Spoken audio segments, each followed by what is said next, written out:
too. We don't have to. It's not Larry King, It's chill.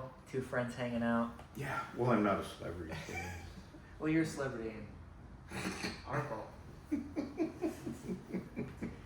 So, in case I forget, Nor, welcome to the podcast. Thank you.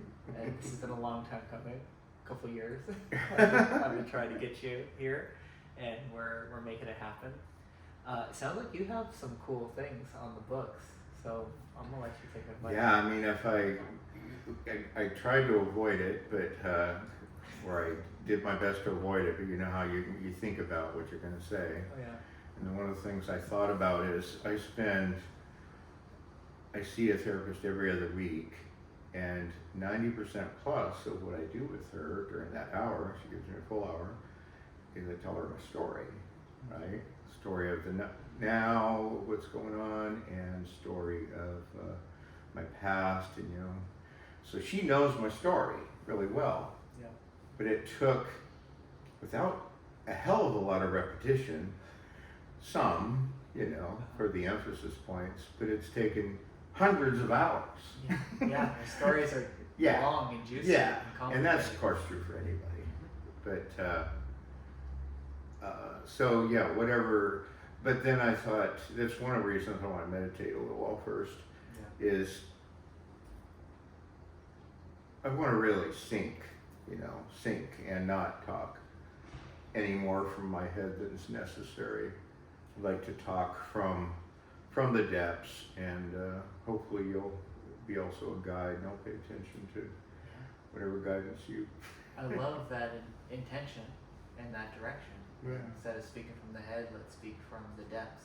Yeah. When this podcast is at its best, that's where we're speaking from. Mm-hmm. And I just mentioned to you over dinner the idea of dialogos.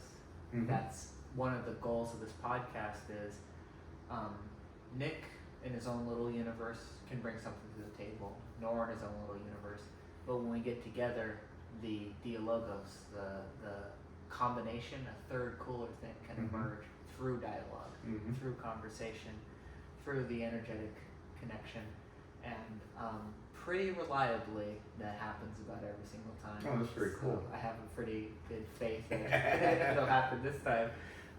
If you want to start off with a meditation, with chanting, whatever. Just a few minutes, couple minutes of meditation, because it also helps settle. And then as we come out, I'll at least do an Om or two, but if it feels appropriate, I'll do a little bit of improv. What I like to do with improv is I tap into what's happening. It's nice because when I do improv on my own, I find I'm repeating a lot of the verses and the tunes, kind of words seem to, well, the non-words, it's glossolalia, it's, improv. Glossolalia. Yeah, it's like sounds that sound like language but aren't language. Communicate something, but it's not. Yeah, and it's scat is a form of, improv, but this is a little bit different. But I found a lot of people do it, and it has a name, vocal improv. I did it for years without knowing what the hell it was, just because it felt right. I think I do it too. Yeah. I didn't know. Vocal improv. Yeah, vocal improv is the general term for it. And so what I do when I'm with an individual who I'm doing a session with, I tap into them. And if I'm in a new space, I'll tap into that. So we'll just kind of tap into this moment with the fullness of the space. And what's interesting is something new, something novel really does emerge in those conditions. And I'm always amazed at what comes up. Yeah. So it's not performance, though there is a little of that quality. It's like working with any instrument. Once you kind of master it, you're between action and non-action. So you're actually there, and there's some mental sensibility of guidance. So it's not just free association. It has intention to it, but that also, if that starts to take over, it falters. So it's interesting. So I could do a little of that if you need to edit it out, it's fine. Of course. We'll see how it works. It's funny too because Paul often says verbal jazz. I like to call this a verbal jazz duet. Yeah. So we could, whatever exactly. next one comes up is Yeah. all a part of it. So yeah, just a little settling.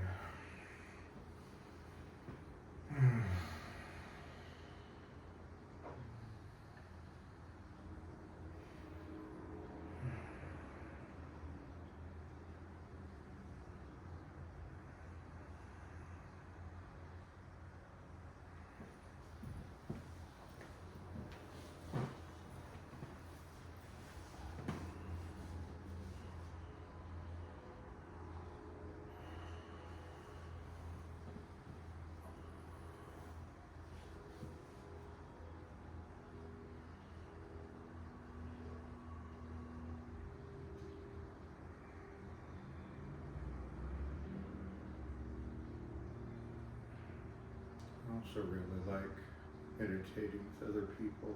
There's a potency to it that is quite amazing. I agree.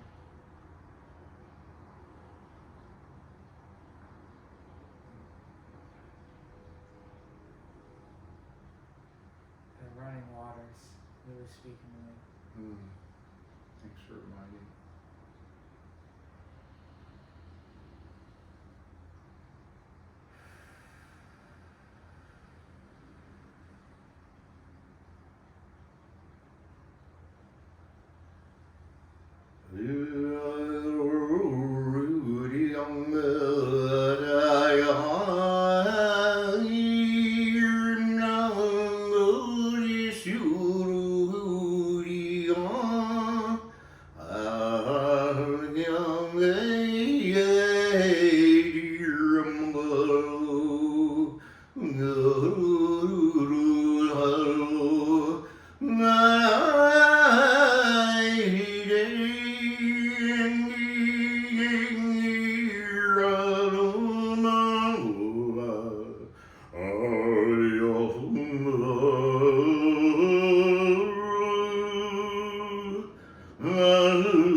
It's good shit, man. Yeah, it's a lot of fun. Yeah, so one of the earliest things I learned about sound was this idea, as much as we go with it, of the chakras, and that each of the chakras, which can also be just thought as parts of the body. I mean, you don't have to chakra it, but there are concentrations and physiological correspondence to some of them. Like the heart has, a lot of people know this already, but the heart has lots of neurological tissue in it. Yeah. There's all sorts of neuroflexi that seem to be literal thinking parts of the body. Yeah. So, and people say think with your heart. Yeah. You know, listen to your heart. There's Yeah. actual neurological yeah. density and connection that's going into your Yeah. physical heart. Yes. And as much as the witness is a real thing, which I feel it is, like we talked about 1984, and the first realization early in the year was a clarity of the witness. It was a pure, full-on witness, and I'd heard about it and I'd had experiences. As the host, I have to say, not 1984 the book. No, 1984 my year. 1984 in Nor's universe. Yeah, in my universe. I mean, the book, The book is, had a quality of affecting the year. What had happened is I got the intuition to follow my intuition. You're how old at this point?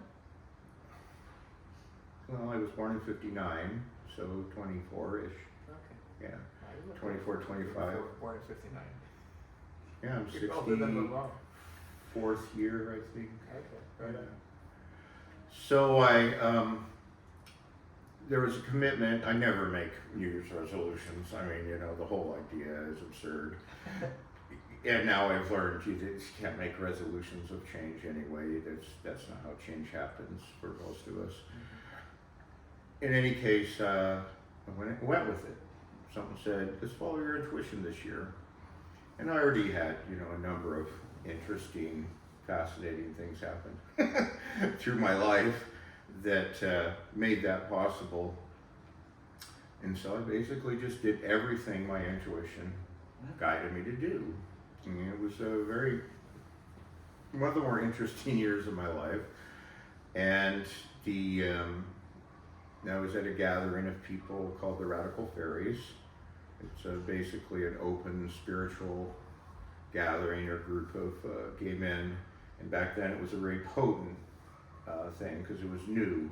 It was fairly new, fairly novel, because gay men hadn't found a non-secular way to get together spiritually. So it was all sorts of, including agnostics and atheists and some, even a few Christians, lots of pagans, of course, and people like me who, eclectically move in and out of different religions. Yeah, I mean, I've made commitments to religion and stuck with things and or practices, guru practices. It just, when I make a commitment, I kind of become that practice. Yeah. And that's really committing. Well, that's the way that's my tendency. And as the decades wore on, I learned that I could do that without, I get lost in it, but then something would open again and I'd move out of it naturally.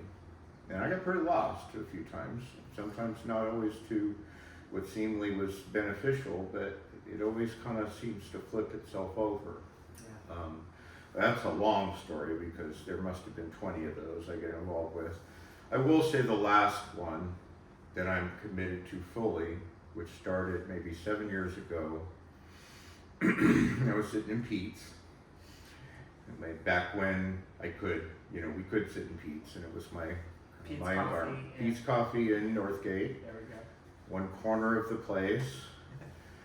And I'm ruminating on how my life is going nowhere. I feel useless and purposeless, and gosh almighty, here it goes again. And and peeking out on that. And then not despair, more like the cottony one. That you can't go anywhere with. No juice. Wow, there's no juice here. And the little voiceless voice, I won't say it was a voice, because though I have occasionally heard voices, this one was a strong voice without words. Said, those are my favorite kind, yeah. I can relate to that. Yeah, literally said, you can pray, or you can still pray. You can still pray. Or it might have just said you can pray. And the way spontaneous practices work is you don't think about whether to do it or not. If you have the opportunity, you start right there. And it wasn't foreign to me, it wasn't. So the prayer was I simply put out positive energy into like a kind of Tonglen. A lot of Tonglen arose in the next few years, but just a kind of. Tonglen is a Buddhist practice of drawing in the negative qualities and then breathing out the positive qualities, and it's surprisingly powerful. Yeah. And without even thinking about it, your body just seems to do it, and it's counterintuitive because you think if you're drawing in goop, you're going to become goop. But that breathing out of something positive and integral opens it up. In any case, I wasn't exactly doing Tonglen at that point, but I was breathing out just a sense of positivity into the world. And just flipped immediately. Everything flipped. And that started a commitment which has continued the last 7-ish years. There were a series of meditations that arose. There were a series of contacts, but at that point, it was the whole be your own guru thing. And I knew that there was never going to be a time again, well, as much as anybody can know anything, but it was a heartfelt sense. There was no longer a need to commit fully Or to an an external external practice or- or person. Mm-hmm. That the internal suffices. And what I've looked at is everybody that's authentically realized on whatever level or not, apparently almost everybody does this. I'm not tooting my own horn exactly. You know, I don't shy away from the reality, even if it sounds egotistic, you know. Yeah. Even prideful. I've learned to be okay with a certain amount of pride in context.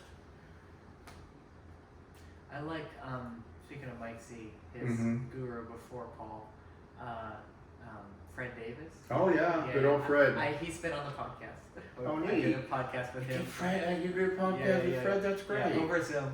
Yeah, that's how Fred does it. Exactly. Yeah. And he often says, "I'm just reporting." Right. I like that a lot. Getting around the whole. It might sound egotistical. It might sound self-serving. I'm just reporting. I'm just reporting. And that resonates with me too. Yeah. Of like, I'm just reporting, and then I'll say something that someone could take as, "Oh, he's tooting his own horn." And I'm like, I'm being as honest as I can of what the experience is from this subjective, vantage point. And so I think that's where you're speaking from. It's more honest. See, sometimes it's more honest to say things like self or pride or take credit, because the opposite is a resistance. Yeah, exactly. And I found that the biggest obstacle in my practice, and I do observe this in a lot of people, is subtle to overt resistance while thinking you're not resisting. Mm-hmm. Yeah, the little trick of the mind. Yeah. I'm going to purposefully not resist this. Yeah. It's a huge resistance. Yeah. Yeah. And so many practices have subtle or overt resistance. And I'm not saying resistance is wrong either, because disciplines sometimes take a kind of focus. And I'm big on discipline when it's appropriate. And I think most of us need, a degree of that. Yes. Years of meditation, commitment to an art project, learning how to sing. It takes thousands of hours of practice for something to integrate. So in any case, that started a practice that it's kind of deep peak. Its depth became expressed in something called matter meditation. Matter meditation. So I even created a website, that I use. I don't use it. I never did use it. We're going to link it in the podcast. Yeah, well, it won't help because I've never done anything on it. Okay. It may happen. I mean, mattermeditation.com was available. It was. Nice. Actually, I think it might be Nor Matter Meditation. Okay. So, in any case, the practice is simply being aware of your perceptual self, somatic self, and through consciousness, through being, pressing. It's a literal pressing at the time, and I think it's still, this quality is still pressing consciousness into what we perceive as the density of matter, really pressing it in. Wow, that's good shit. Well, when it started, the first time I did it, I had these kriyas that just blew my body up. I just like, see, what happened is I knew something was coming on at Pete's. This is years after what I was telling you, another Pete's thing. Pete's was a big deal at the time. I got some spiritual experiences at Pete's too. So Yeah, we have this in common. Well, like we said, some of our best meditations are driving. Yeah. It's amazing how these things kind of work out. So I followed my, a guidance, and I went to a place I'd never been before, which is an open space on Blackstone Road in North Terra Linda. And I just drove there spontaneously. Walked in, wasn't a long walk, sat on a bench they happened to have there, and then started the matter meditation. And I went through these kriyas that were just, blew me up. So something at that point had been initiated, and it was a kind of final point, to these practices. And when I started my little group with Mike, it was called that. It was called matter meditation? Yeah, and I did a what's it called, that group, that thing where meetup. We did a meetup, and got some response, but not too much. And it's not that I haven't transcended that practice per se. There's various integrations that happen with matter meditation. I think that is something that I haven't seen people do that way before. I'd never heard anything like it. I'm into this shit. Yeah. And just that little moment where you said press consciousness into matter, I felt, oh shit. I'm on camera, so I didn't want to go too crazy. But there's something very juicy there. Yeah, there's something about it that's a recognition of a number of qualities simultaneously. And there's, like I said, it's integrated now, so everything that's the most useful in my practices now does involve a beginning that, people do a lot of somatic work and a lot of emotional work and a lot of different things. And I found for myself, and I think this is somewhat universal from what I can tell, is if you don't start with presence, so you start with whatever realization or presence you have, and I did find as I was showing other people these practices, you had to actually start with a somatic sense of your presence. So it had to be in the body, or at least in a proprioceptive sense of you being here as presence, and then move into the next phase. And I may or may not go into what those things are, but the point being that somatic sense is a beginning, that grounding in the body. Part of it is the recognition that that's our primary nature. So don't start, it doesn't hurt to start with the painful emotion, but to always go back first to that presence, however people define it. And I did learn from a teacher named Linda Clare about this somatic meditation that I think was probably a Vipassana practice. She studied Soto Zen, Rinzai Zen, Vipassana. She did a lot of these things before she's a person that is willing to recognize that she's enlightened. She used the word enlightened. That's rare, a lot of people shy away from using it. And she points to how it happened, and she could describe it pretty well. Anyway, I learned that meditation from her, which I like. I think it's just a basic Vipassana, being aware of your body and then being present in it. And we'll get back to the witness thing in a second. But this is present time. See, this is present time. This is present time, and this is what's coming up now. My now process, so to speak. These are the things that are integrated in. Like I go through phases where I'll do formal practice, a lot of formal practice, once or twice a day, 20 minutes to an hour, it'll involve various things, whatever meditation practices I'm into at that point, usually very, very simple. Also, I'll put a little note here. After you've practiced a number of years, you find yourself being able to move into these stations or states of consciousness without a mantra or a tool. So I was just writing about this today. It's very interesting. You brought up prayer. So you're sitting at Pete's 7 years ago, lost, what do I do? And then a voice that wasn't a voice said you could pray. Right. So this morning. That catalyzed. Yes. Yeah. This morning I was writing an article for my LSB, Laughing Stoic Buddha, and I was writing about prayer, and I was finishing up something about prayer, which Keith, you remember Keith Thompson? Yeah, he used to come talk. He reads everything that I write. That's so sweet. I'm so honored because he's a professional published author, and he gives me feedback. And he said one time, hey, it occurred to me today during my run. He runs, these 5-10 mile runs a day. He goes, you should write about prayer.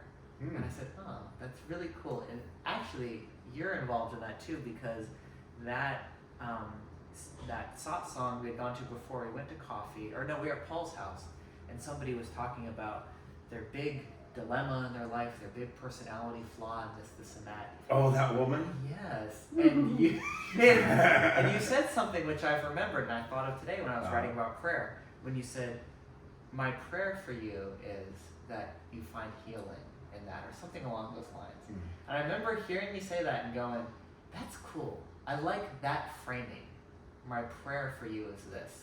And people have baggage. It's what part of what I wrote about today. People have baggage around the word prayer, right? Whatever religious background, whatever guilt, whatever the hell goes on. Oh, like praying for your baseball team to win. It's so funny you say that too. Synchronicities, because I wrote in my article that's coming out tomorrow morning.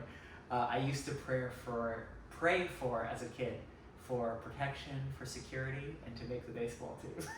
And to make the baseball team. Yeah, well, that's qualitatively different, though. Of course, yeah. It's not a specific team. It's a way of opening a line into your life. Yeah, right? I mean, we could take a quick little side note. I know we'll keep you on track here. Yeah. I'm going to take you back to 1984, by the way. Right. I'm a good host. Yeah. But just talking about prayer a little bit, part of what I was arguing in the article was prayer to me. I think the title I put was prayer, a conversation and connection to a higher power. Mm-hmm. And I was sort of putting the point across that, you can be an atheist, you can be a non-believer, you can be a agnostic. Run the empirical experiment of prayer, because it's all kind of a personal thing. Right. It's all what is the ego? What is this sense of a separate individual, small self that's alone and isolated in the world, right? And what is that sense of consciousness of everything that is expressing through this story that we call this individual self? Right. And to me, prayer kind of marries those two in a really cool way. And it's a practice, as you were getting at, something you can repeatedly do and practice, and that you were saying at a certain point you don't need the cue. You sort of, Paul talks about this, it's like you have a headache, you don't really notice the moment the headache's on. Mm-hmm. You just, and all of a sudden you go, oh, the headache's gone. When did that happen? Right? That's something that can happen with prayer. As I move my neck and open the head. That's something I've found, just reporting, can happen with prayer and meditation, where I go, I was saying in the article, being prayerful. Instead of praying, instead of Nick is going to pray, you find yourself being prayerful. Instead of sitting down to meditate, which I've done, not bragging, every day this year since January 1st. I've done 10 minutes of meditation. Nice. It's a streak that it'd feel weird to end at this point because I'm almost to the end of the year. But that's 10 minutes first thing in the morning, and I find often throughout the day I'm being meditated, right? And there was no intention, there was no thought. It's like whoa, the headache's gone. It's like whoa, I'm being meditated. And out hiking in nature, even in work, even in chaos, you step into this meditative state without any intention. You step into this prayerful state without any intention. And that's a step of practice. The step of practice is when it becomes a habitual. Yes, it doesn't happen by accident. Yeah, the intention has to be there in the first place. Yeah, and I'm not saying there's not prodigies. There's prodigies in various things, and that's a special case. But people aren't special cases. People are just people. And even if you are a prodigy, it doesn't mean you're not missing big parts of your life. I mean, one of the problems with being a prodigy is you may miss other aspects of activity because you get so focused on the thing you're good at, which is one of my biggest failings. What do you feel that you're a prodigy in anything? No, not a prodigy. I'd say, though, one of the qualities that I do find fairly rare, that I would be the most, what I'd consider the most special aspect of my contribution to the world is a combination of a deep love of logic, rationality, facts, which of course includes science and maths, as the English say, and a deep commitment to the metaphysical, the spiritual, and a weaving of those two together, because I do find most people seem to be somewhat deficient in either of those, and what ends up happening is, how I've been thinking about it lately is when the psychic field starts coming through, intuition and stuff, you're more vulnerable to the illusions of the psychic. Like I can move into psychic readings, channelings, I could channel a lot of stuff. But if I don't look back afterwards and say, well, how much of that was I talking about fact and how much of it was I telling a story that's from a more mythical standpoint, and then I'm not owning that, that's really kind of how charisma starts taking over. I can get very charismatic when that's happening. And when there's no checks and balances, whether it's internal or external, it can run amok. Yeah, and you get an audience, and then you're just like, on a cult. You got a cult. Take it that far. Well, if we talk, however much we talk about 1984, that's actually something that came up around that. So this is a little bit. You ever seen the movie Memento? It yeah. goes out of sequence. Yeah, I've only seen it once. Okay. But I had a kind of realization after seeing that movie. Oh, interesting. Because one of the qualities of Memento is we have no advantage over the guy. If we saw it from beginning to end, we saw a timeline from beginning to end, we'd have this huge advantage over him, right? But by seeing it from his viewpoint, we're in his shoes, so to speak. Yeah. And that made the film work. Wow. Yeah. Yeah, that's a very interesting realization. Yeah, there's a lot of compassion that gets to arise from that. Yeah. And even though, it has an interesting, painful, twisted end, it's still, a cool thing. So this podcast is going to be a little bit like Memento because we started in the middle. Yeah. We went to the end. There's more to explore at the end. Yeah. But now we sort of ended up back in the middle, and I'm going to take you back a little bit further because we were talking a little bit about... One quick thing about Memento, by the way. Yes. I told you earlier that I have, one of my strongest inquiries is what is will, what is free will. Free, well, I've never used free will anymore, but agency. What is agency and how much is that anything? And somehow, after seeing Memento, I got this strong sense of how wonderfully important agency is. It just hit me.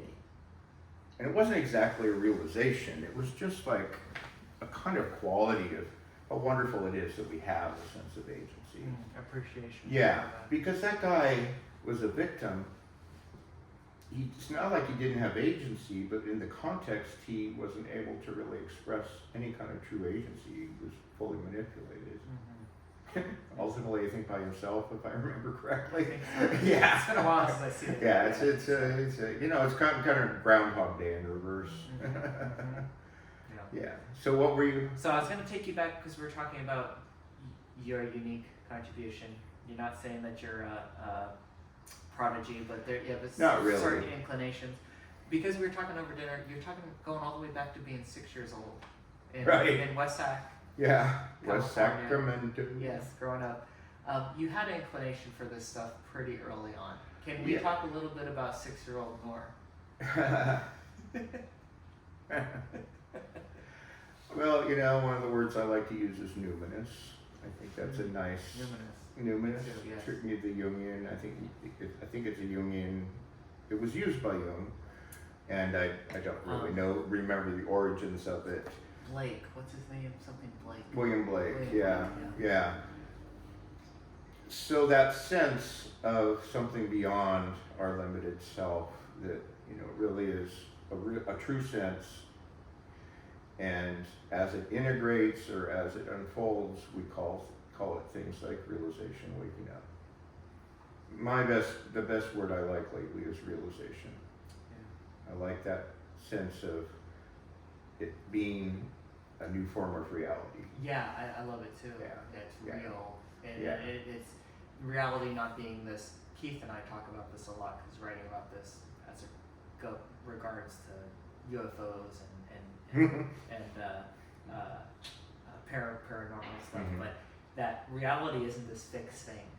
We think reality stops at matter or Right. stops at physics, and reality, if you look across human history, everything, it's ever expanding, and so a realization, I again related to something being real, is you're seeing reality at a new depth, Mhm. maybe at an expanded depth, maybe Mhm. at a deeper depth, however you want to visualize it. So all that is to say, I like realization. Yeah. Too. Yes. Yeah, and I would say, in the context of the kind of world of exploration, because I'm sure you know, scientists are trying to find the source of consciousness, either and there's a lot of different theories of consciousness, including the one that consciousness is previous. That's the one. That's funny. Just talking about Keith, we did a whole Yeah. podcast on that. That's what I'm putting my money on that. Well, I'd say it's both. I had because you have realizations and then you have insights that approach realization, and I would say I did have an insight quite a while ago that consciousness can also be called an energy, because it has this variability. It's like a jigsaw puzzle that can make itself fit the jigsaw. It's not previously formed, but it fits into the jigsaw, and it's the puzzle itself, but it still has a kind of detailed aspect to it, and it still has there's a way in which consciousness is a primary motivator, as well as being just a simple sense of being. There's more to. When you say primary motivator, you mean like there's a intention to it or a drive to it? Well, one of the possible intentions is for consciousness to increase externalization of consciousness through sentient beings and sentience and art and music and communication. Greater depth, greater detail. Is a primary aspect of the cosmos. I mean, we have only explored this little corner for a little bit of time, but the things that we have seen and the possibilities we've seen are tremendous. And the tautological fact, okay, is that if something is experienced, it's real. Everything experienced is real. It's real in a context, but it's still real, and it is possible. It's very tautological, but maybe somebody else will get an aha from it the way I got an aha from it probably about 8 months ago now, is the cosmos has a potential for the experiences we're having. So if we have these expanded senses or these grounded senses of being, at least the consciousness, the cosmos has this is the cosmos we live in, which is the ability to see these things. And then the supposition past that is, if we've seen as far as we have, there's every possibility that will just keep going. And it's not some transhumanist gobbledygook. It's an actual understanding. So the key, what I was saying earlier, what I was getting to earlier is, what I'm finding is the key and the self-inquiry that makes the most sense to me for most of us is, how far have we gone past belief and faith into knowing? What do you really know? Okay? And so we can go back to 1984 now, actually. So I had that realization of the witness. I don't remember how many, I don't think it was more than a few hours. It was exactly how, we've been told about it, the observer observing the observed ad infinitum and participating while being observed. Sorry, this is so good. I gotta linger here a little bit longer. Because you just hit us with some real good, Yeah. heavy non-dual stuff. Yeah. Observing the observed ad infinitum. What did that feel like using the limited tools that we have of language? Right. What did that feel like subjectively? when it Absolute happened? peace. Perfection. It was like identity itself and everything having to do with identity was affirmed. Like I said, it only lasted full on for a few hours, but it something in it took. Where was Nor the body? It was just hanging out in this group of fairies. It might have been during dinner or something, you know. Did someone say something that triggered it? I have no idea. Yeah. Yeah. Just, you know. I don't have that good. I'm not a good at recording this stuff and naming it. I appreciate people that do. Yeah. That's amazing. Yeah. I'm just. Yeah. The story of it, I'm mining. Well, let's just say that as far as I can tell, it can happen at any time to anybody in any circumstance. I agree with that. Yeah. Yes. Like a lot of people get it when they're in great pain, you know. Interesting. And then there's a sense of the pain continues, but I'm able to see it and experience At a it distance. at the same time. Mm-hmm. Yeah. So the drawback to the observer, the witness, is the infinite regress. So I do a lot of work with the witness in various points of my body. I found a few years ago, you really can, like I'm doing it right now, sink it into my belly. And instead of talking and feeling from my head, now I'm feeling from my head for a second, and then now I'm actually here. Wow, I can hear the difference. Talking, in your voice. and the voice changes, yeah. And then you can, this is a good place to do it. This is very powerful practice, In the is to heart. find your witness in the heart. Yeah. Your identity self, your authentically observing self, and then to release that. Just release it. And there's no longer an observer. There's no longer a witness. It's just being itself. And then go back to the witness and focus. Allow the focus to happen. And you can play between those two states, and the very least that tells you is you're neither. You're neither the fully expanded consciousness nor the witness. Both are aspects of each other. And because you clearly can't stand in either. Yeah. Yeah. And they blend and they work together and stuff, but there's something deeper that integrates all of those. So yeah, the first realization in 1984 is of the witness. And then a few months later, after a series of practices and intuitions, like I said, I followed, and I certainly will not go into those because there's a lot of stuff. And also I don't We'll want to take the realizations. Well, yeah, and the thing is, if you start naming the practices Exactly. you do, you start focusing on, it's that practice that did it, or that, and that's not how it works. I agree.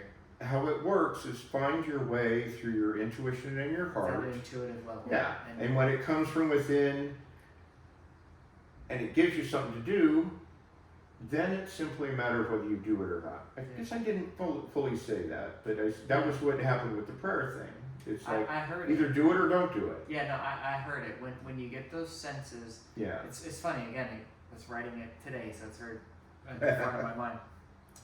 Prayer, I wrote in there that prayer doesn't mean giving your life up to a higher power doesn't mean, okay, I'm going to sit on the couch and wait for the higher power to handle everything. Right. Often it's the opposite. Often when you give your life up to a higher power, the higher power says, okay, your job is to do some fucking work. Guess what? It always does that. Exactly, yeah. It always does that. The only difference It's is not a you cop-out. remember that you gave something. Exactly. You know that you have, that the step is to release it and give it to something that has deeper wisdom, whether it's yourself or an external. I don't think there's any question that there is some external forces going on with these things, and it's more than the collective consciousness. I think it's even more than God. I think there's a divine quality that is an emanation of the absolute that is able to assist us Yeah. through grace and through a number of different things. Called the mystery. Yeah, yeah, it's pretty mysterious. Very powerful mystery. But it is also an active force that is, from what I've felt of it and experienced of it, is the closest thing there is to an active force that is also rested in the absolute itself. So that's why it's godly, or divine. That's just where I'm at with these things, and basically, that stuck for a while. So, in any case, a few months later, I was reading this channeled material by Seth, on and off. I was staying at a friend. I was pretty much a vagabond at that point. Didn't really have a home, but I had a friend that it gave me a. We're a few months into 1984. Yeah. Okay. Yeah, I didn't. Actually, well, actually, 1984, I think I did have a home over on Alcatraz Street. Oh, over here. Yeah. I grew up on Alcatraz. Interesting. Alcatraz in California. Yeah. You know Yeah, I was right at the border. I was near the BART station. Oh, by Ashby. Yeah. That's my hood, man. Yeah. That's where I grew up. Yeah. It's quite a hood. It is. It was in a very old apartment complex that had been used by this very powerful gay guru for years, and he moved out and I moved in, so I think that the chi of that place might have affected me as well. Yes. In any case, I think I was over at my friend's house in San Francisco though, which I still spent a lot of time there, and he had all this stuff, and I was into it. I was getting what I could from it, and what happened, so as I remember it, there was a kind of inquiry happening, very, very subtle at that point. It was about death. It was about a being like Seth, and if people don't know who he is, look him up. Gene Roberts is Seth. He's one of the more authentic channeled material. It's early channeled material. Did he write any books? Yeah, he wrote tons of books. Okay. Yeah, she's dead, of course, now, but there are all sorts of groups that follow Seth's stuff. The main thing that was the thing that was happening was I had had lots and lots of psychic experiences. I had been doing Jinshin for 20 years, and in Jinshin you actually physically feel the energy moving through people's bodies.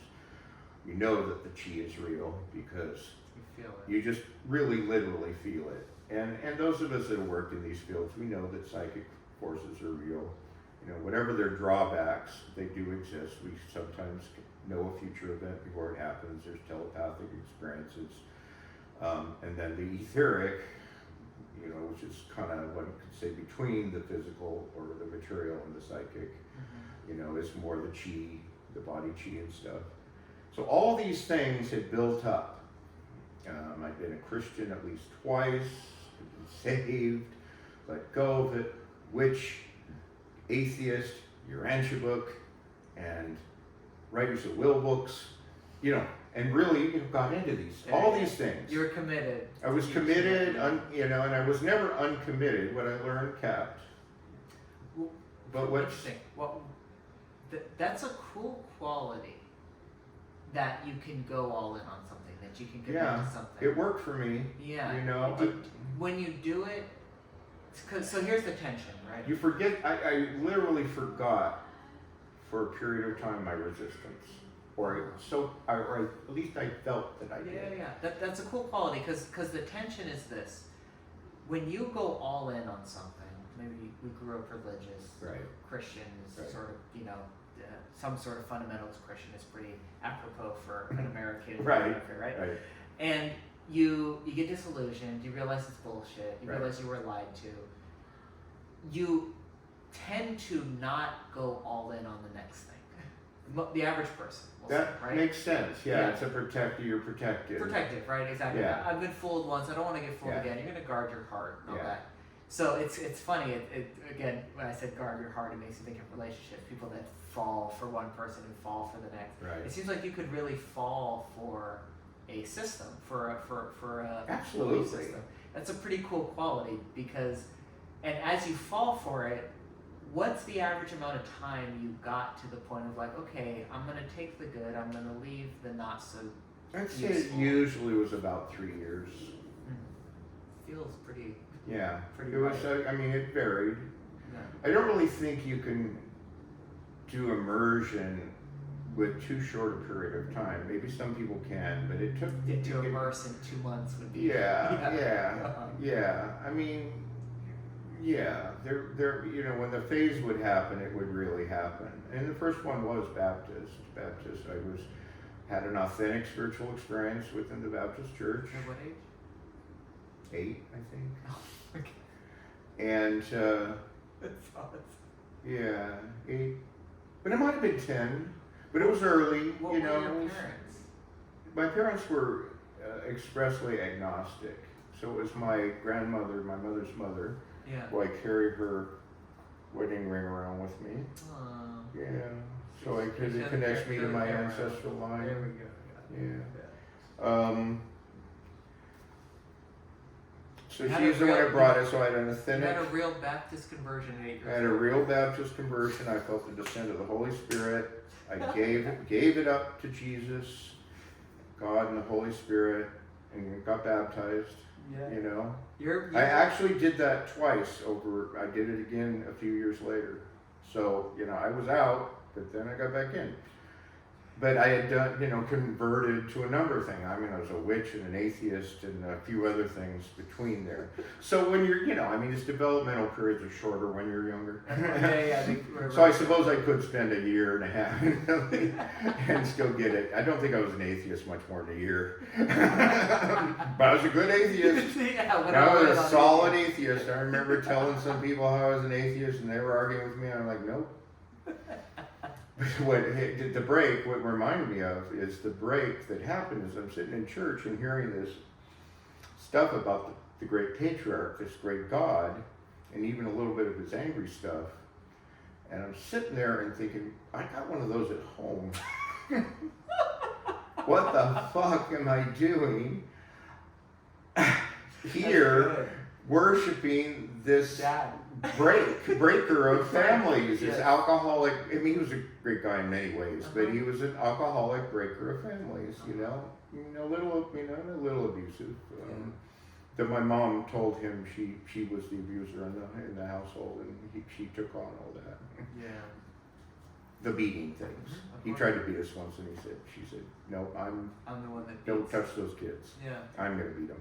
Yeah, good for mom. Yeah, but anyway, and it broke. It broke just like that, you know, and it broke into atheism, which was the most appropriate thing. I think I was also taking a course in evolution in elementary school. That's a good combo. Yeah, I think it was 5th grade, and there was a class called classification and evolution, which was, back then they were just starting elective, you know, so it was an elective. You could choose to take evolution. Yeah, so I took classification and evolution, so it helped, you know.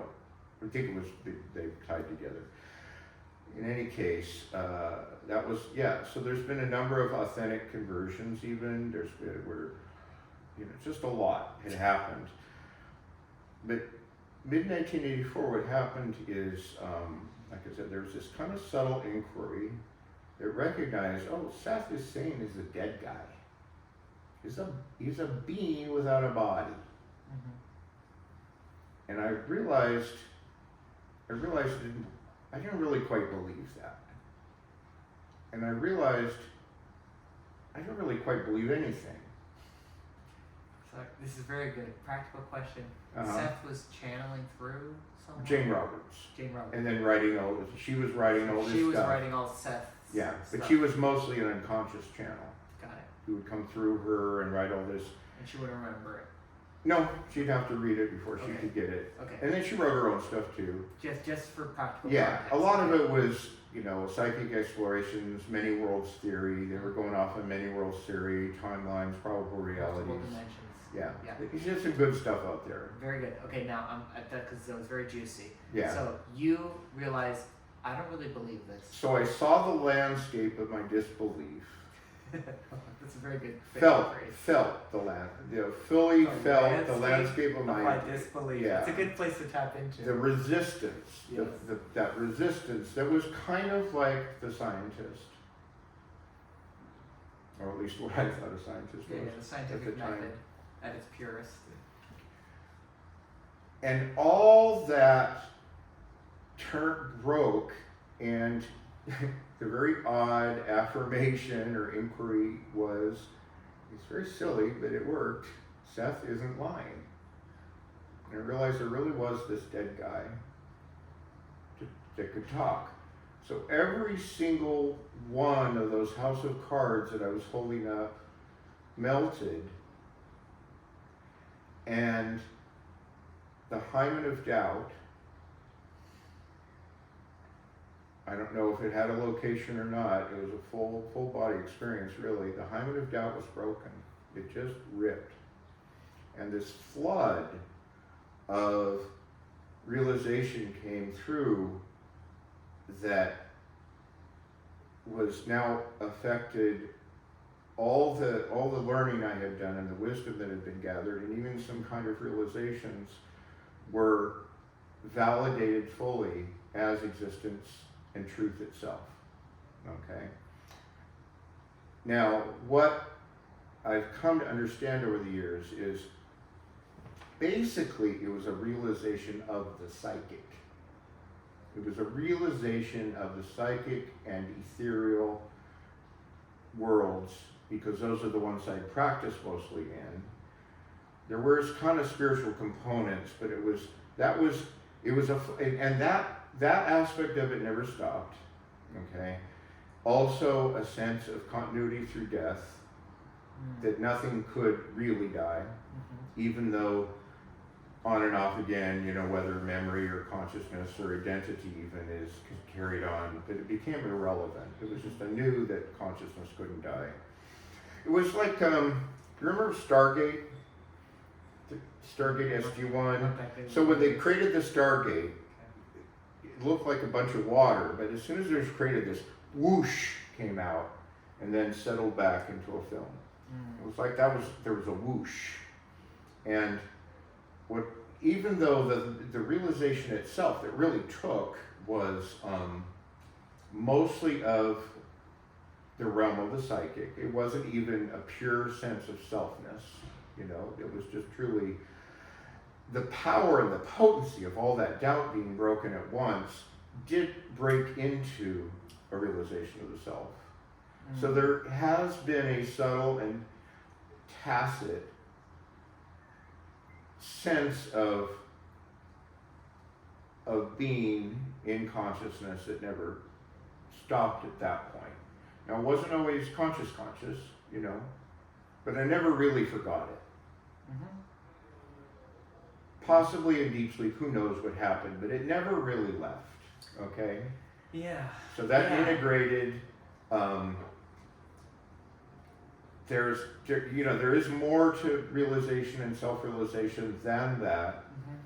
But there was something. But there was something of that. I think I don't know if you're a writer, but you need to write a book called "Breaking the Hymen of Doubt."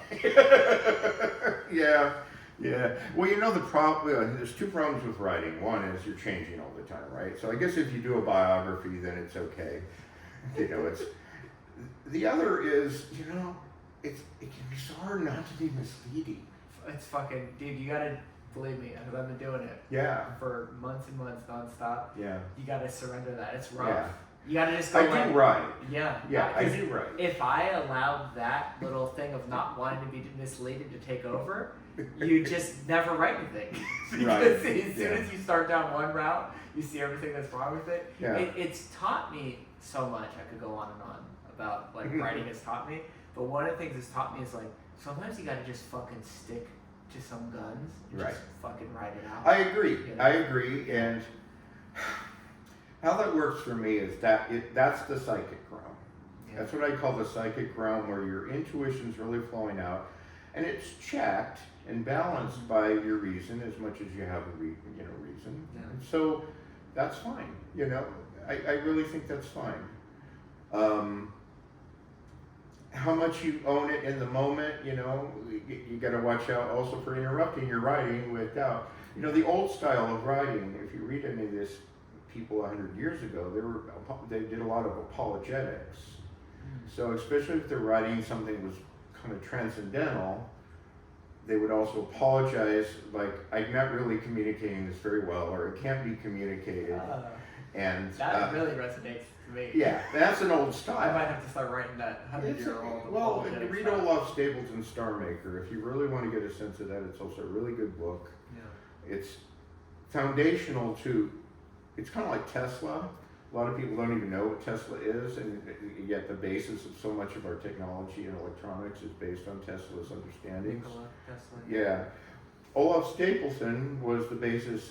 It wasn't H.G. Wells. It was Olaf Stapleton that became the basis of so much science fiction ideas. He wrote about 1,000 ideas that just have come into fruition over the last, 50 years later. And a lot of science fiction authors did read him, or they read the people that had learned from him. Yeah. But he's pretty much, kind of an unknown. But his books still are in print, so you can find stuff in print. Anyway, we do digress. Okay, Nor, I gotta take a potty break, so we're gonna take a break. Sorry. Sounds good. Too much, right? And then we'll pick it back up. Yeah, I'll do one after you do too. This is the recording, so after a brief intermission. You want me to say that? I need you to say something like that again. It was no, I don't need to say something like it. I could say it almost exactly. I would say it's one of my teachings. Yes. So, yeah, I was just telling Nick, just mentioning to Nick when it comes to a teacher, there's three. Right, when it comes to any, and you could expand this to a group too. Okay, Yeah, so individual or group. Yeah, individual, group, or a book. There's ways you can relate it. But there's three things that are involved in a transmission and teaching. I was thinking the same word, transmission. Yeah, yeah. So you got the teacher themselves, their body, their personality, their history, the shit they haven't worked out, the shit they have. They might be like very kind people right from the beginning, or they might be very mean people right from the beginning.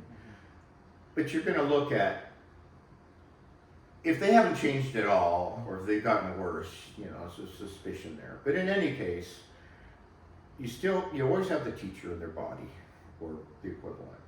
Then you have the teaching itself. The teaching. That comes through the teacher.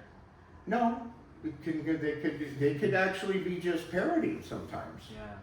They could just be really good at knowing something without, fully taking it in. A mouthpiece. Yeah, is every biology teacher a biologist? No. Yeah. In fact, sometimes the best teachers are the ones that don't know their stuff fully. Yeah. Like, one of the qualities of teaching, which I think is this grand experiment, and I think our friend Paul, reflects some of this, and a lot of people do. I have a pair of teachers that I don't think reflects this as much as what I've seen. But what happens is you'll get a certain, if you will, a level of realization, and then you'll stick with that so that you can be that rung of the ladder. And you can be the expert in that. You can be the expert, yeah. And it doesn't mean you're going to stay in that place that they are, but their teaching has actually hit a certain point, and people need that. So that's a blessing, even if maybe they are a little stuck in it. What the fuck? Who cares?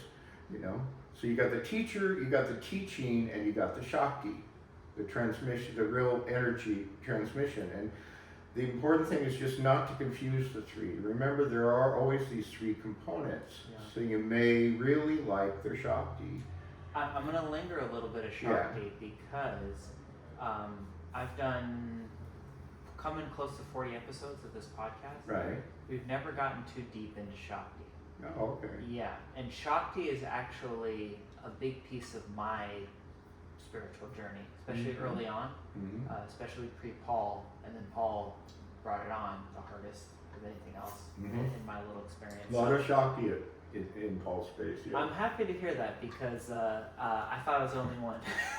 Oh gosh, no. Yeah. He doesn't talk about Shakti per se, but he talks about the equivalent. And I should just say, so basically any regular listener of this podcast knows Paul comes up every episode. The joke is, hey, Paul comes up, take a shot, right? If you're playing a drinking game. So we know each other through Paul's Right. Sot songs. Right. I know Michael Z from. I met Michael Z. Mike Z's been on the podcast 4 or 5 times. Oh, that's cute. He's well known in this world. He's my co-host on a bunch of things. Oh. Can we linger on Shakti a little bit, on Kundalini, on energetic stuff? And I think you're a little more experienced, especially in the verbiage and the lingo. Yeah. So can you explain, please, a little bit of the Shakti side of things? Well, a lot of people call it the transmission. And tradition, the tradition of transmission is there's a number of methods of that happening. We were talking about wording and talking and speaking and the limits of that. And how I'm a person that's still learning how to talk less and listen more. It's not like I haven't learned to listen, I have, but there's still room, a lot of room. But the Shakti can be transmitted with the words. The words can be a carrier wave. Yeah. And practically speaking, I think every good teacher I've listened to will say at some point, it might not be every time they're hanging out, but they'll say, you don't necessarily have to understand or listen to the words, just experience the feeling, And there is some discernment with Shakti, there is, think of the evangelicals, the taking over with the Holy Spirit. Yeah. That's actually a form of Shakti, okay? But when there's no discernment, the Shakti can, or a rave, they're actually pretty comparable in the kind of lack of deep discernment.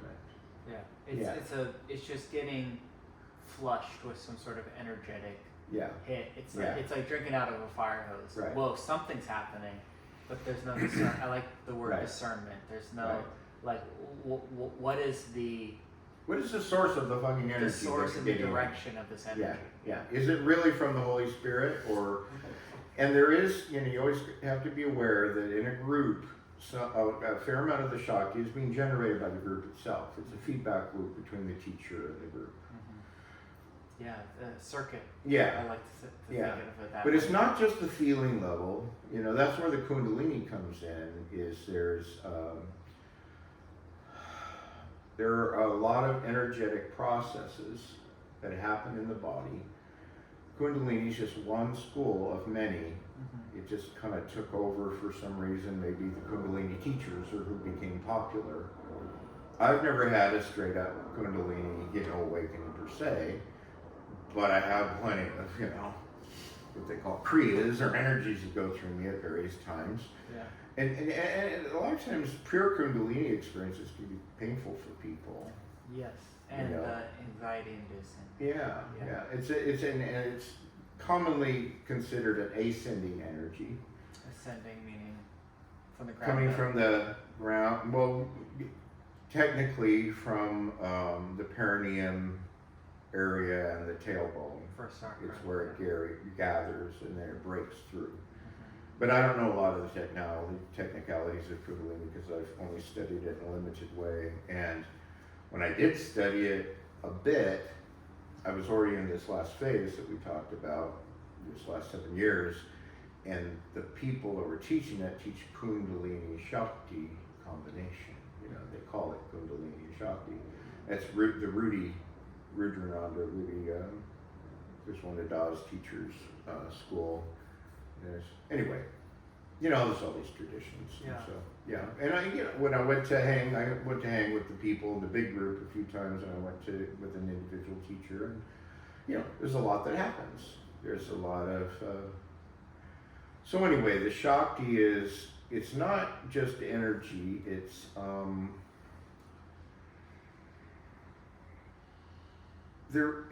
kind of like, one comparison I could put is it's the consciousness of an animal. There's a purity of being and a purity of energy. Not a lot of story, not a lot of overlay. Doesn't have to be, It's not like the Akashic records are coming through. It's more it's also comparable to taking drugs, though I was it's a thinking little the same more thing. pure. Yeah, I was thinking the same I thing. think it's a little more pure. I mean, it's understood that to some degree the Shakti is what's leading you into the teaching on a deeper level. I have mixed feelings about that because a lot of Shakti in various groups has happened, and I'm not sure how much more awake I am because of it directly. Yeah. But you can't separate yourself from your life. So nobody's done as far as I know, nobody's done a full-on study of it, right? Yeah. So yeah, and the other thing about the Shakti is often it's considered a descending force. So you're open to a field of awakening colloquially above you. Then it begins to become something that just permeates space, or that sometimes it will come through the heart. I think the heart Shakti actually probably has some specific names. One of them is Amrita, you know. Yeah, Amrita Shakti. So you know, to bring you back. It's a little hard to. Yeah. No. Because I'm sure there's a science to it, but I'm not, you know. Yeah. But you do feel it. Yeah. And I do feel it. You do feel it. Right. You spoke to it well. Yeah. So getting to the teacher, the Right. teaching, and the Shakti, Right. and getting back to 1984. Right. Well, at that point, I was mostly following intuition, and so there wasn't an external teacher that whole year. The closest it came, so you know, I had that breakthrough. The hymen of doubt was. I call it a hymen of doubt partially because essentially the tradition is once you're not a virgin, you're not a virgin. I have to say, because the synchronicity is too good. You know, my name's Bibeau, my last name. That I got that from my stepdad. My born name on my birth certificate is Nicholas Hyman. I swear to God. So you're Jewish. I'm Jewish. Oh, okay. In the DNA, yes. Yeah, good. So I grew up Nicholas Hyman until I was 18 years old. You get any trouble for it? Well, you were in that isolated community. Yes, so. and my generation tends to not know what a hymen is. It's mostly older generations. Yeah. So most people I'm 33. Anyone 45 and above, when I say my name used to be Hyman, they laugh. Right. They say, "Oh, your mom should have named you Buster Hyman." Buster Hyman. No, but most people my generation and below go Hyman. That sounds Yeah. weird, right? But they don't know what it is. Well, that's just the term. It's probably going on 4 years, maybe a little longer. It became the term that I use. Yeah, I like it actually. Yeah. Because it's this idea of this permanent thing that Yeah. once broken can't be restored. Right. Right? And there was this seemingly permanent thing of a sense of Nor, Right. ego, individual, separate, long-lasting entity that was broken that can't be restored. It can't be restored in The that house way. of cards, as Paul often says, the Yeah. house of cards falls, and then you can put it back up, but you know it's a house of cards at that point. Right. You don't think it's a skill. Yeah, and I would say comparable. What I've come to understand, and pretty clear on this, is comparable to the witness awakening. This breaking of doubt, this flood of understanding, pure being, pure realization. It's always affecting you after that. You can't undo, you really can't undo that, even though it's to some degree it's the new subtle. baseline. Yeah. Yeah, that's Yeah. always there. Yeah, like I said, it's subtle. Sometimes you can really get lost in the bullshit, but that realization is still there. The sense never quite falls away. Yeah. I would say I've had a similar Nice. experience. Yeah. And it's going on 4.5 years, Yeah. and it came from listening to Paul, but it could come from anything, right? And that, Paul talks about being convinced. I was convinced. Mm-hmm. Not I, Nick, but Right. whenever this little conscious expression was convinced, and I get way the fuck out there, and I can, go through turmoil and doubt and crises and all that shit, but that part of me which is convinced, which is realized, is never It's there. It seems to be there. No, I get it. I get it, Yeah. and it changes everything and nothing. It's one of those wonderful things that it gives you the universe, but you still gotta tap into your life. Yeah. You know, you've It's got. not a get out of jail free card. Yeah. Yeah. Yeah, and it's not magic. No. That's the difference between realization or enlightenment and magic. It's not exactly, it's certainly not primarily functional. Yes. It alters things, and I would say it alters, in a sense it's Newtonian, that it alters your path. So you're shifted, you go into different orbit, but that still takes a long time for various people to process and to work with. A little more clarity will come from that when I mention the third one. So as the months went on, I continued to practice the process of following my intuition, and I was doing microdosing before it's ever been talked about, right? So I did combo microdosing, I did spontaneous bodily movements. Microdosing what? Oh gosh, I don't know, everything I could get my hands on at various times in various combinations. I love alchemy, I love the alchemy process. Not too often. I'm not saying, I did 100 of them. Yeah, when you get around to it. There was no ayahuasca, but there was probably mescaline involved, LSD, psilocybin, neurotropics, some pot sometimes, though as I've mentioned, that's really hasn't been my THC has not been my best path. Yeah, that's funny. I would agree. That's interesting. I find, in the same way alcohol can seem to bring consciousness below, I find THC can sometimes do that. It's sort of a little bit of a wild card that sometimes it brings you up, sometimes it brings you down, and so that's if you use it as a yogic stimulant, it can really does kind of help you find the parts of your body that you're not aware of. Yeah, absolutely. And if you practice with that can be very powerful. Which is still depending on your biochemistry. I was just a person that I think it overstimulated my adrenal glands, and I just would get paranoid. And it's apparently a lot of people just don't get that, and they just really love the stuff. Yeah. Too much, I think, because like any drug, it loses its potency, and then you have to do more and more to get the same effect. Yeah, and it can become psychologically addicting. Yeah. And there are both esoteric and medical reasons for not using too much. But I would say one really good example from a friend of mine who takes a number of antipsychotic and other kinds of medications. She's quite clear that the pot eliminates the need for a number of medications. So that's a win-win. Yeah. That's a in that big case, win. the way the dials are set. Yeah. If it's gonna set your dials right, and it gets you away from the other medication, then you're winning. Yeah, because our medication, is not still up to par with what. And the side effects and they're heavy hammers. Yeah. They're not no free lunch there with a lot of Western medication. And so they're deeply affected, but they also have a lot of side effects, and so. I'm gonna take you back. You're microdosing 1984. Yeah, so I'm, doing this, doing that. I'd say I probably was on pot for this next thing. Okay. I'm pretty sure I was. So I had a gay yoga class. So it was very comfortable. The yogic teacher was a very comfortable person. I spent Are we time in Sacramento still?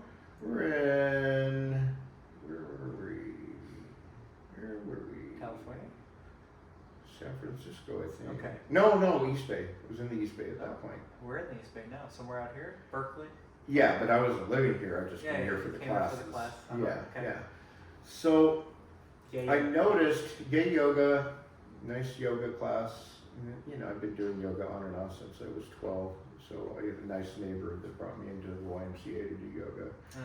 And of course I got totally into it, became a vegetarian, drove my mother crazy. The whole ball wax. Eat big, I'd sit in front of the TV and eat a big bowl of salad.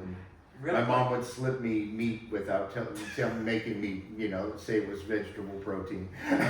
So occasionally I would eat meat. I don't know how long it's been around. It's been around since I've been a kid, so at least 30 years.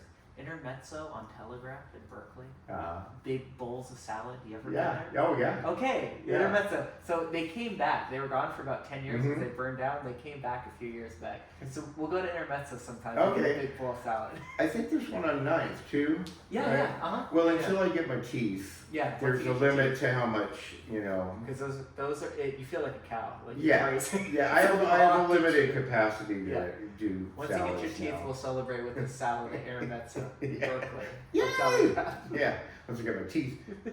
Well, yeah, once I get my teeth, my gums will be healed, so then it'll work. Yeah, I'm sure. So, so I do remember that during those classes, something started to relax in me. And there was an inquiry still going on. I don't remember what the inquiry was. Inquiry has always been a big part of my practice. Inquiry being not questioning, but finding questions and answers, play together. Yeah.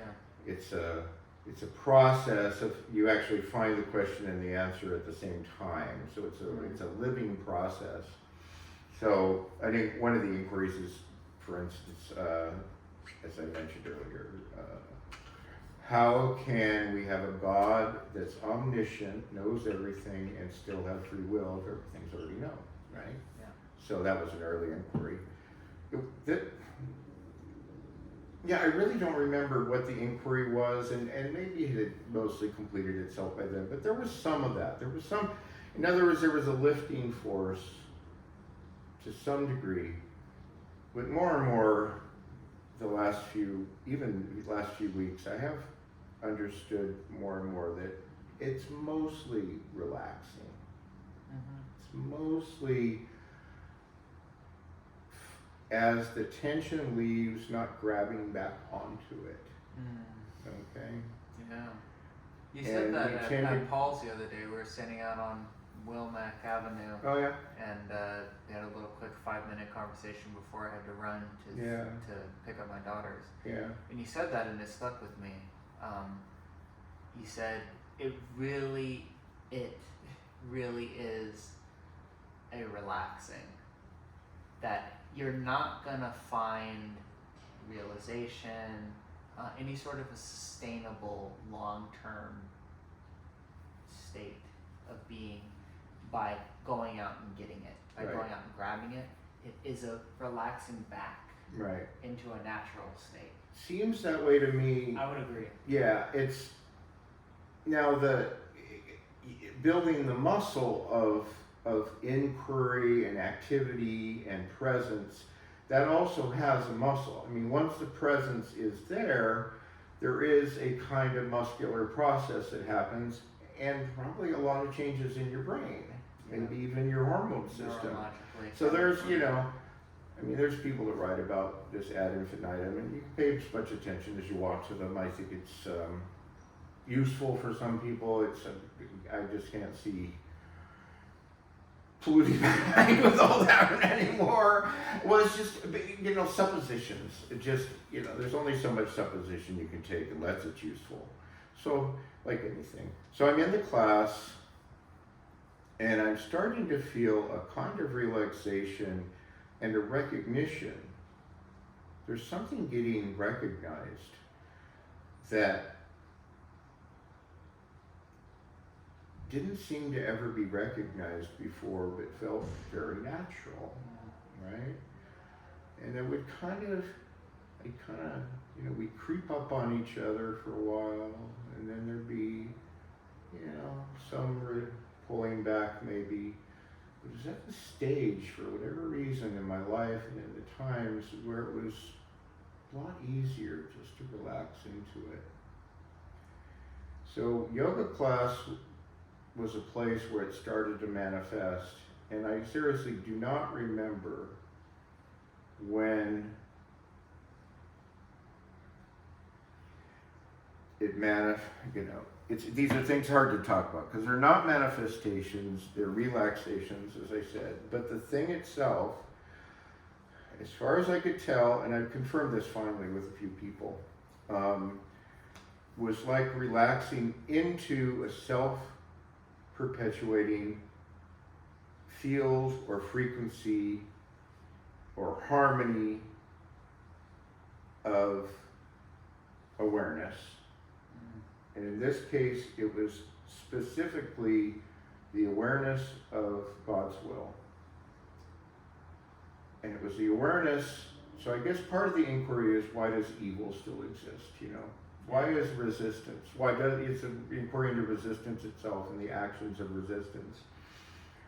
And there was a point, if I was to describe it physically, it was a point where everything broke up into a very fine particulate, like the finest possible pixels, you know. And this down to the.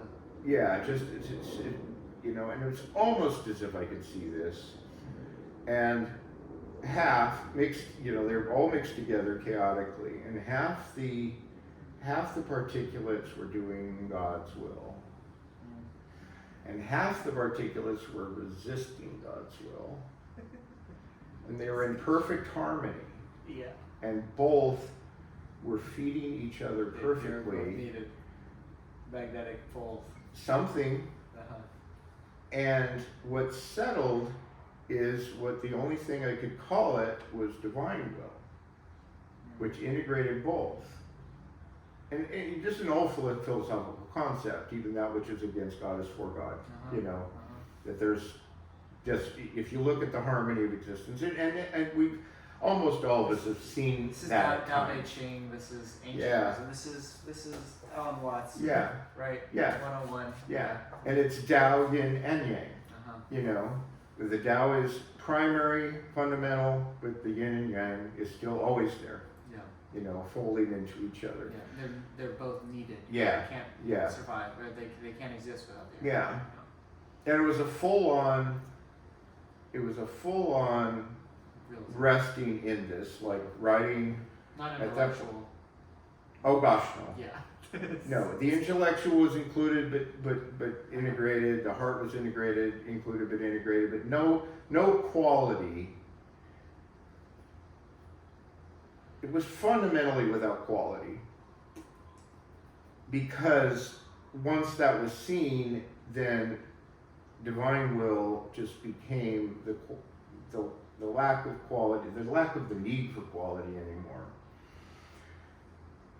And it's so it was rested in that, and I would say this kind of this resting in this current. So it was about 2 weeks that this continued. Wow. And I've confirmed this too, finally. It's finally to get somebody to talk about it like this. There was a way, for instance, there was a way in which every moment there was an affirmation of it, right? There was a conscious affirmation, but effortless. Then when I wake up in the morning, there'd be a little bit of strain from it. You could feel it like a little off. Pulling away?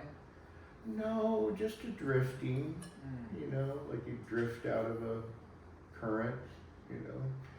And it was simply a matter of resting back in the wave. The wave was so strong and so self-existent and so obvious. I love that. Fully obvious. Yes. That it couldn't be, it really would take an effort to get out of it. Yeah. That's really good, man. You're putting language to something that's been experiential in my life for a long time. It's almost like embarrassing to say because it sounds so capitalist, whatever. At the end of yoga classes in Shavasana, when you lay there, I often relax into that current. Right. And I go, oh shit. And this aligns with Paul's message with all this shit. It's like, oh, it's been here the whole time. You know, I've been keeping myself out of the current with all my usual neuroses, bullshit, being busy with more important shit. But like right here, right now, I can relax into it. Sometimes it takes an hour of hot yoga, sweat my ass off, holding crazy fucking positions. I get it often hiking. I get it very easily hiking with some assistance from psilocybin mushrooms or whatever. You know, where it's just like, oh shit, the current has been right here the whole time. You know, and it's a it can feel like a waterfall, it can feel like a river, like a whatever. And like in the average day-to-day hustle and bustle, trying to like work your way into it, we think we have to work into it. And again, I very much resonate with the idea of no, it's a relaxing back into this is the natural state. Right. The natural flow of the universe, we can tap into it like a cellular, like energetic body level so easily. You just gotta chill. And as the years have gone on, the, for want of a better word, ability to rest in aspects like that has increased exponentially. So, going on a while now, there is no out of being. There is no lack of happiness. Nice. And that which, you know, does experience the boundedness to existence and some irritating thing, when those happen, they actually happen stronger. It seems that the dips get very powerful, but they're also, generally speaking, shorter. The raises in consciousness, the kind of real, the blissing, is not manic. Right? It's grounded. Relaxed. And then mostly, you know, the middle way is the one that happens. And so there's a very kind of now natural, it's like moved, you know, but maybe only partially. Yeah, I agree 100%. Yeah. I often say that my baseline. The baseline, right. Yes. The baseline is higher. Yes, my baseline is what I used to think a 9 or 10 out of 10 is. Yeah. Right? And now that is the baseline. Yeah. And it's grounded in a way where it doesn't feel manic or it doesn't feel unstable. Like it's incredibly fucking stable. Right. And it helps to have reminders around us. Of course. You know, I like to go, I go to Paul's, I'll let out a secret that I really haven't talked about. And this first part isn't the secret. I go for the juice, right? Me too. I don't really go for the teaching. In fact, when I first went to Paul's and I was hearing his teaching, I would get these terrible headaches. I'd get a little, you know, integrated into what he had to teach or what I thought he had to teach or what I could resonate with, and then I'd get these terrible headaches for a couple of days afterwards. And that doesn't happen anymore. I don't try to discuss my practice with Paul because he'll always zip it back into what he zips it into. I've occasionally, you know, used what's happening with me as a stimulus, and when he was last in Italy, you know, I got to do that with him. But I don't try to, you know, preach or change or, you know, do my thing at his place. What I do is, as fully as possible, participate, and then the secret part is I give back the Shakti. I consciously move the Shakti that's being carried through me in its various aspects, some including my mantras, some including just, you know, what runs through me. I consciously add that to the field while embracing what's there, and so there's quite a flow happening.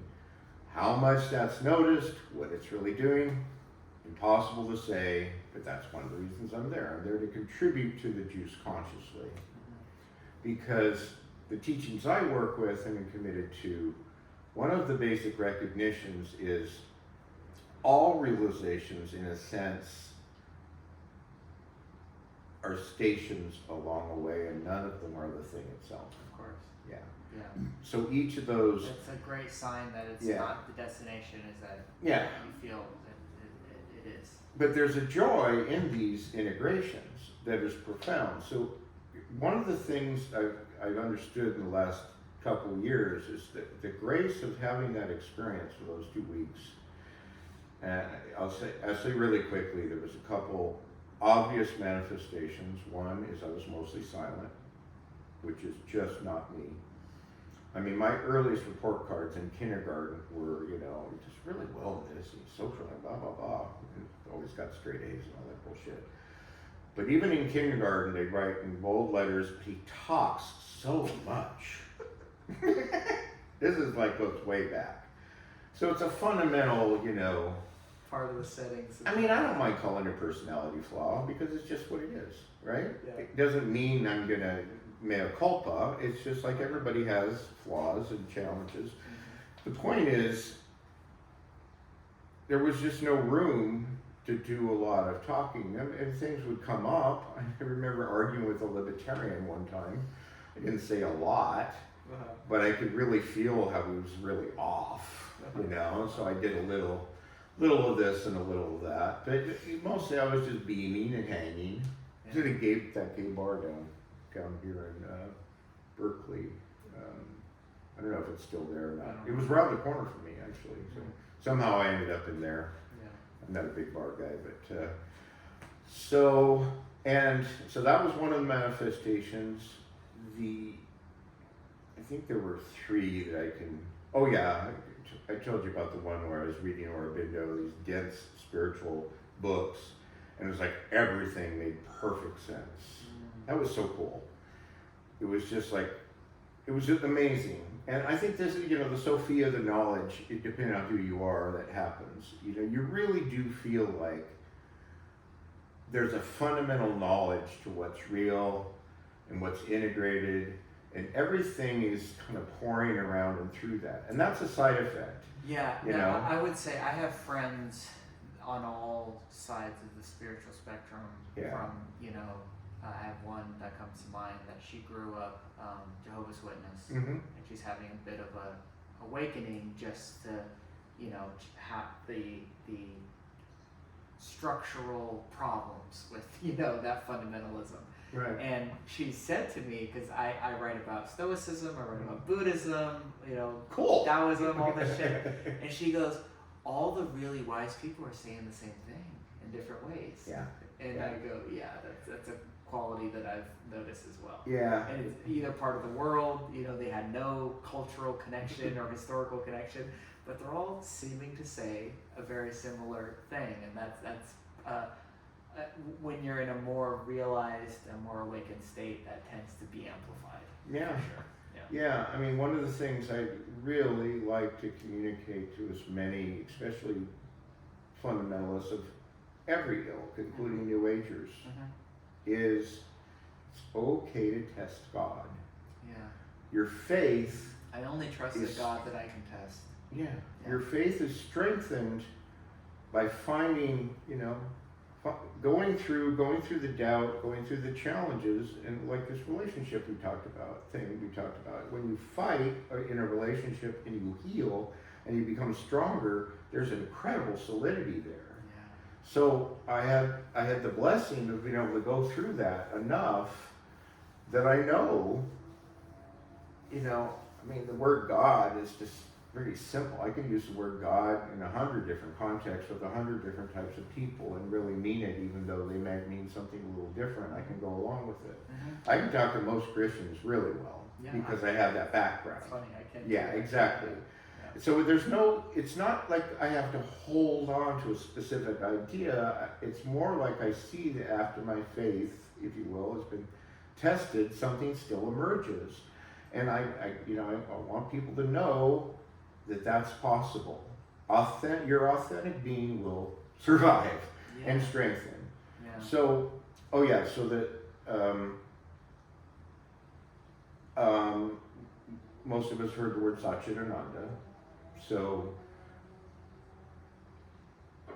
that was apparent and flowing through me. But the thing is, this Ananda, this bliss, that was just a fact that it was literally like the sweat coming off my body. It was just a side effect The bliss. of the integration, pure bliss, pure, constant.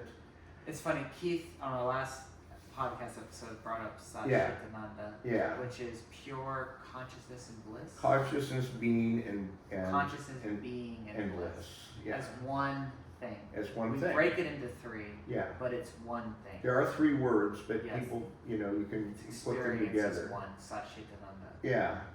So, and that of course manifests in any number of ways, but I'm convinced now if the Ananda is not there, then something, The Ananda being the bliss. yeah, Yeah. could be there. But all three, that sense of beingness, that sense of carrying a presence with you. Because in that case, it's an unconditional bliss. It's unconditional. It's really, as I experienced it then, at least, it was a side effect. Yeah. And just nothing to, and I didn't even know that until later, because there was a fading of this, obviously. I'm not in it now. Well, that's a thing. See, I might as well patch it together before we finish this piece. Yeah. I've been doing a meditation the last few months that integrates and compares the deepest of and the longest in terms of, really the happening of that realization and what it is, and my now. Cross-referencing them, letting them feed each other, being aware that grace is still the main thing, but this inquiry is still helpful and important. And one of the things that's come to me is, how do you know you're not in it already? I mean, you're in something that's free, but so I'll say one more side effect, so there's a bright power, it's all bright power with knowing and being. Call it the key to divine will, because it felt like, as it sort of semi-faded, I could turn that key and open up. But it was very simple. It was to move back into that station, it was no more, that was the effort, more or less. Yeah. So it wasn't efforting per se, but it was. I can relate. You've ever been in a sensory deprivation tank? Yeah, a few times. They don't do much for me. Yeah, they're a lot. Yeah. The last time I did it, I think, was, I don't think I've done it since Paul. I was telling you I had a teacher before Paul. Oh, yeah, right. Introduced me to non-duality. I went and did a sensory deprivation tank, isolation tank. And I remember this being that key feeling of like, I imagined something, and it manifests. Right. Because you're in there in the dark, you're floating through fucking space, basically. Right, And I was sober, but it Right. could get you in that psychedelic state. And it was like, fireworks. Yeah. like there was no lag Yeah. between, that connection to that magic, to that key. And so I can relate, because where I stand here, sitting on this couch with you today, it's not the same state. It's the same baseline, but there's a different quality to it. So Well, think of dreams. Think of how much we can experience in dreams.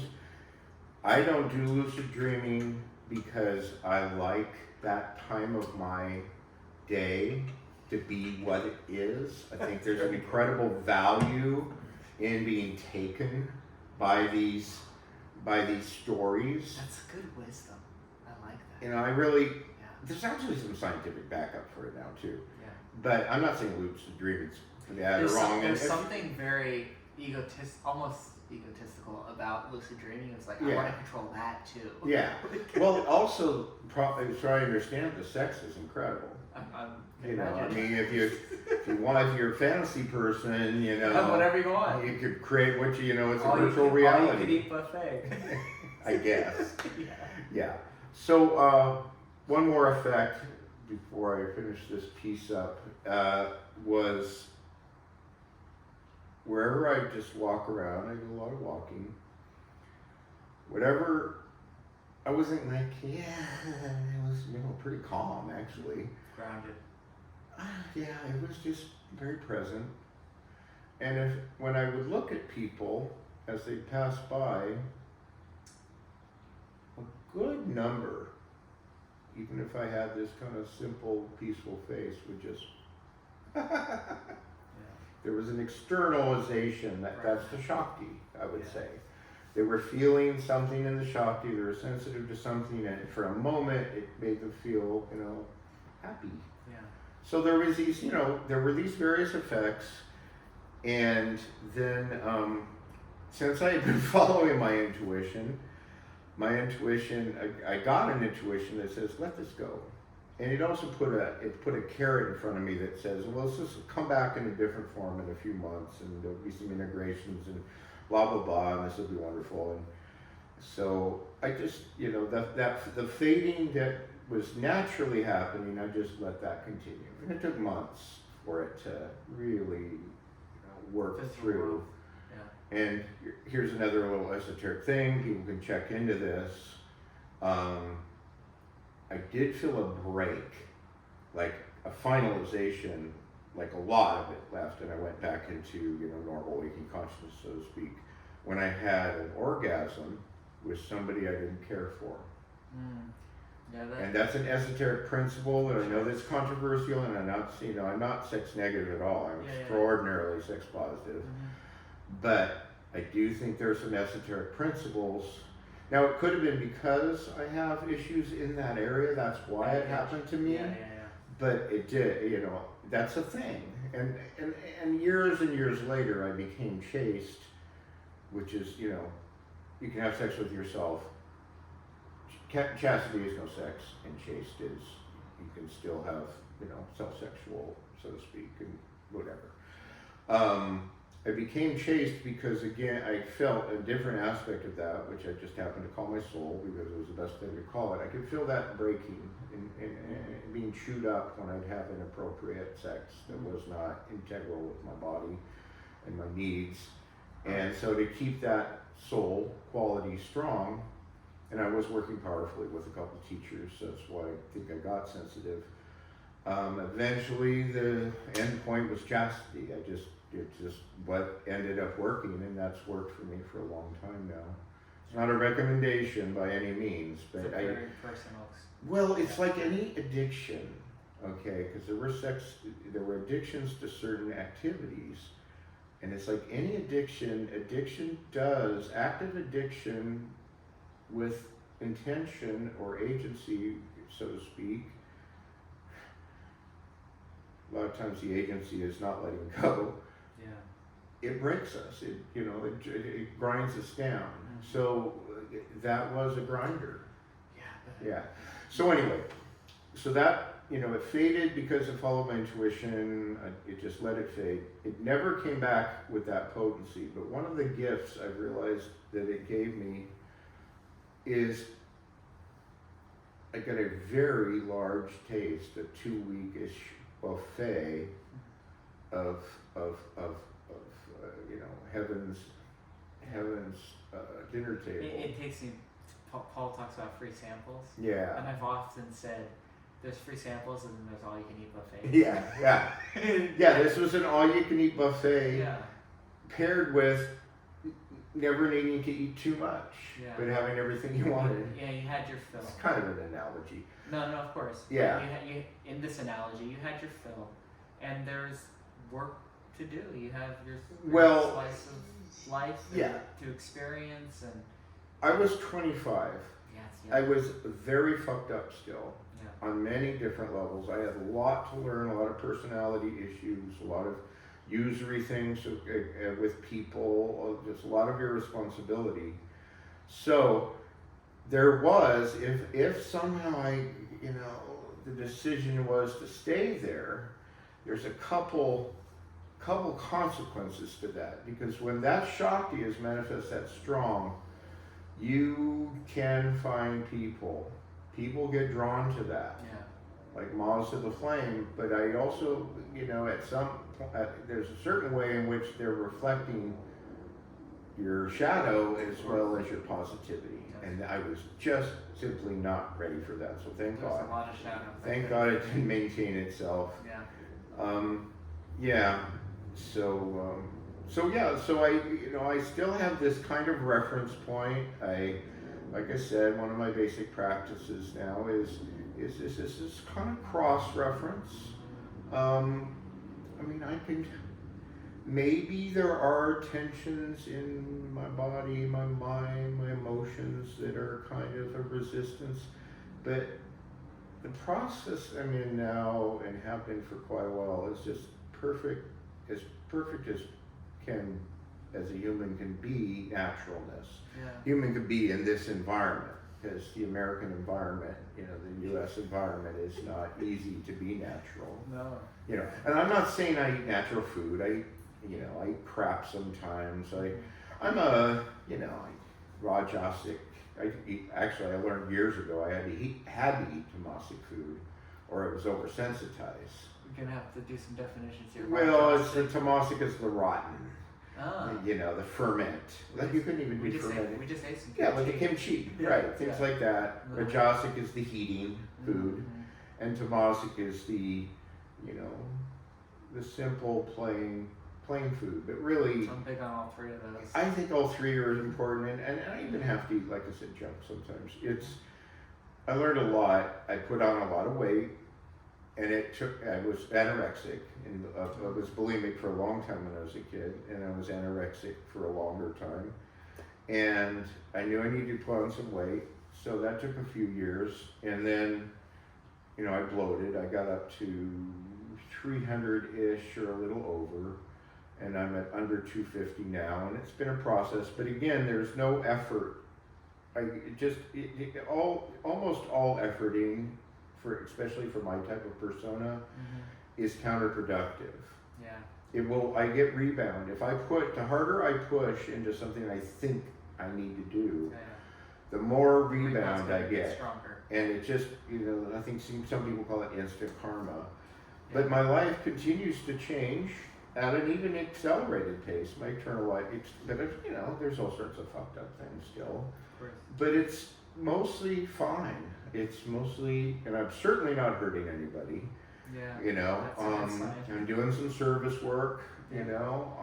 Can you talk, just maybe to finish up, we could go all night, but I do have to go to sleep. No, I'm happy to finish up. We need to finish up. We got through 1984, so I feel like the podcast was a success. Yeah, we really did. Yeah, there was a lot of good juicy stuff in there. Yeah. Talking about Just remember though, it's all bullshit. Okay? It's just somebody's experience. It's bullshit because you can't talk about it. Exactly. But as much as anybody could tap into the reality Yeah. and compare it and cross-reference, it's absolutely true. We're talking about mythology. Yeah, but it's also absolutely authentically true, as much as I can make it. And I feel it, and I know that Oh, there's a good amount of listeners. Yeah, it's really not. It's really, it's an interesting thing to talk about. There's really not a lot of ego. I don't claim any of it. Yeah. It's not. I'm not saying I'm not involved. I'm deeply involved. Yes. I'm here. Yeah. But I also don't make a lot of claims. But I also don't make the claim that it's just God doing it, right? It's the mystery of how these things take place, these changes and these evolutions inside us. Well, so It's really fundamental. It's the whole idea that we're all one-offs in one sense we're all one, in the other sense we're all these one-time expressions in the space-time continuum. Right. And there's a one-off expression right here called Nor. Right.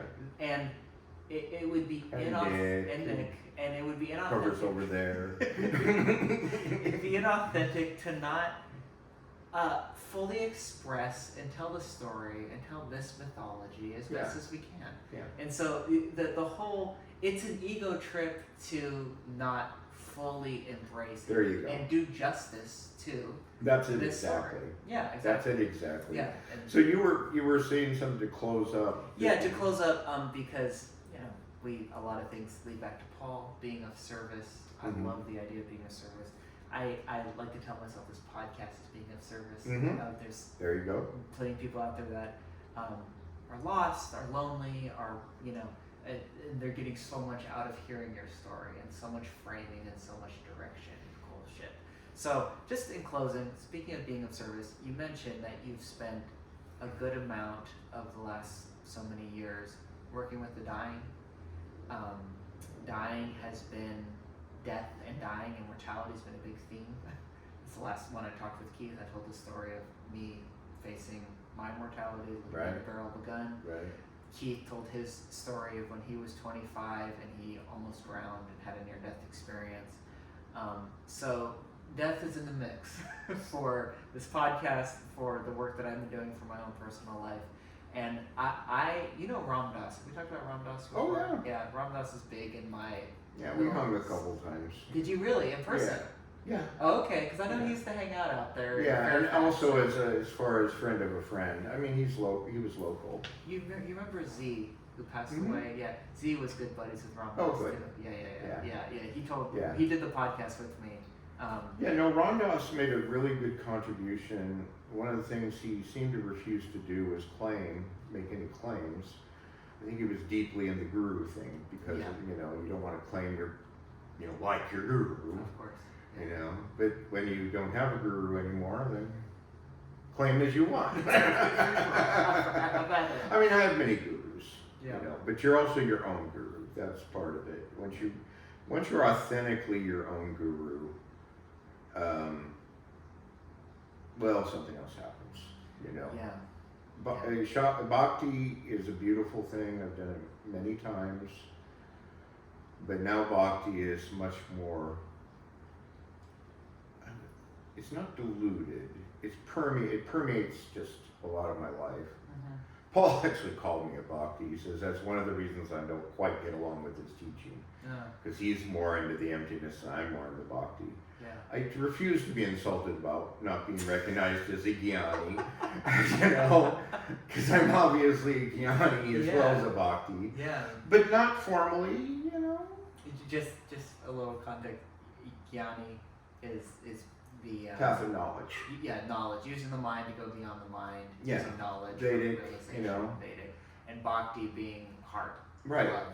And Advaita Vedanta, traditionally is a jnana process. It's study. It includes a lot of study. It's not just hanging back in your being and being told that's where you are. No, I feel that jnana was a big one for me, for sure. But Bhakti stuff, I listen to Kirtan. I listen to freaking Christian Bible or praise music. I bawl like a baby. That's so beautiful. it's all in there. It's really neat.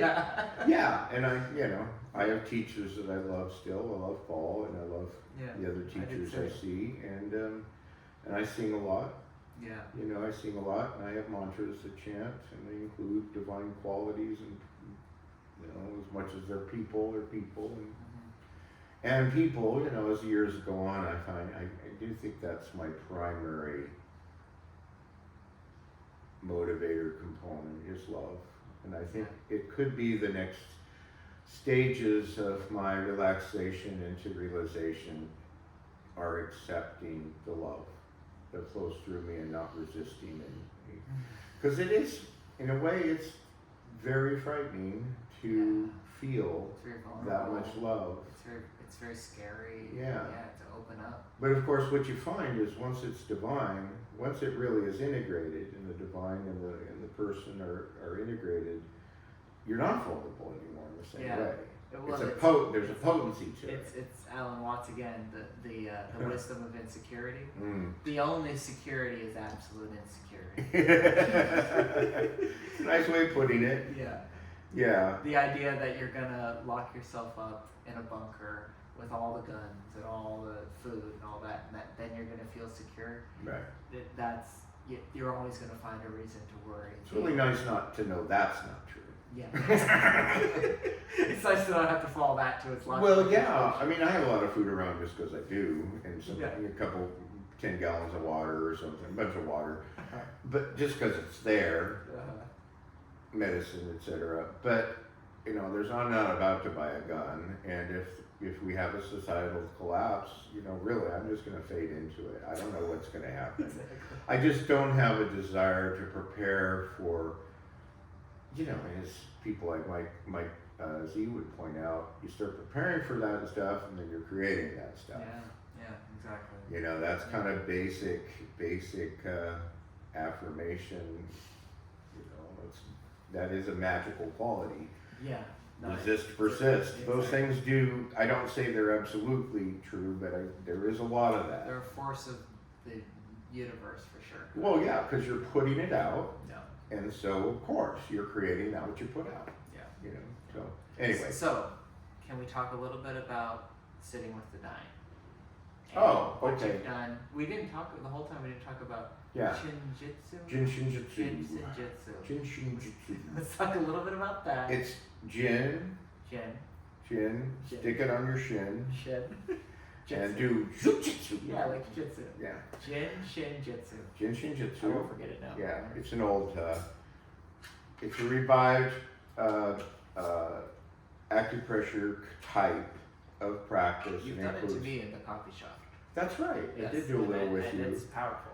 Yeah, it's you know, a lot of people know it now. It's spread slowly just because of the way the teacher handled it. She didn't want to create a big thing. It's even got a heretical, you know, branch of people that wanted to be teachers, and then she wouldn't let them, so they created Jinshindo. Oh.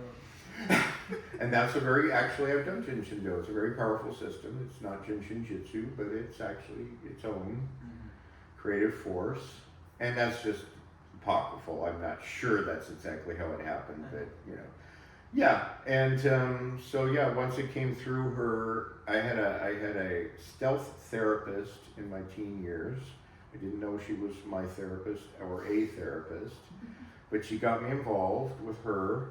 Oh wow, this goes all the way back. She to saved my life. Yeah, wow. she was one of the things that saved my life. I was in really bad shape when I was a teen and running away a lot and doing, you know, too many drugs and just, you know, just out there. But, you know, Grace brought me a few really healing people. Some of my best mentors have been women about 10 years older than me, so all through my life.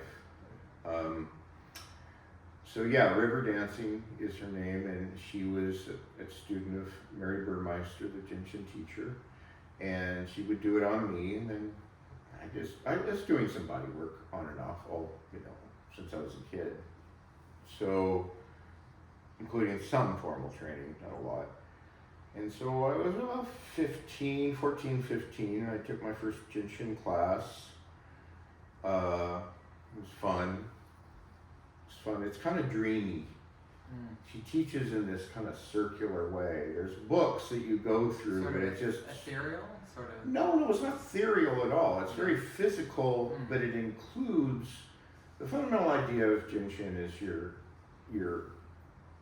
working with a system, and that system is very helpful, but you're opening to the healing forces of the cosmos.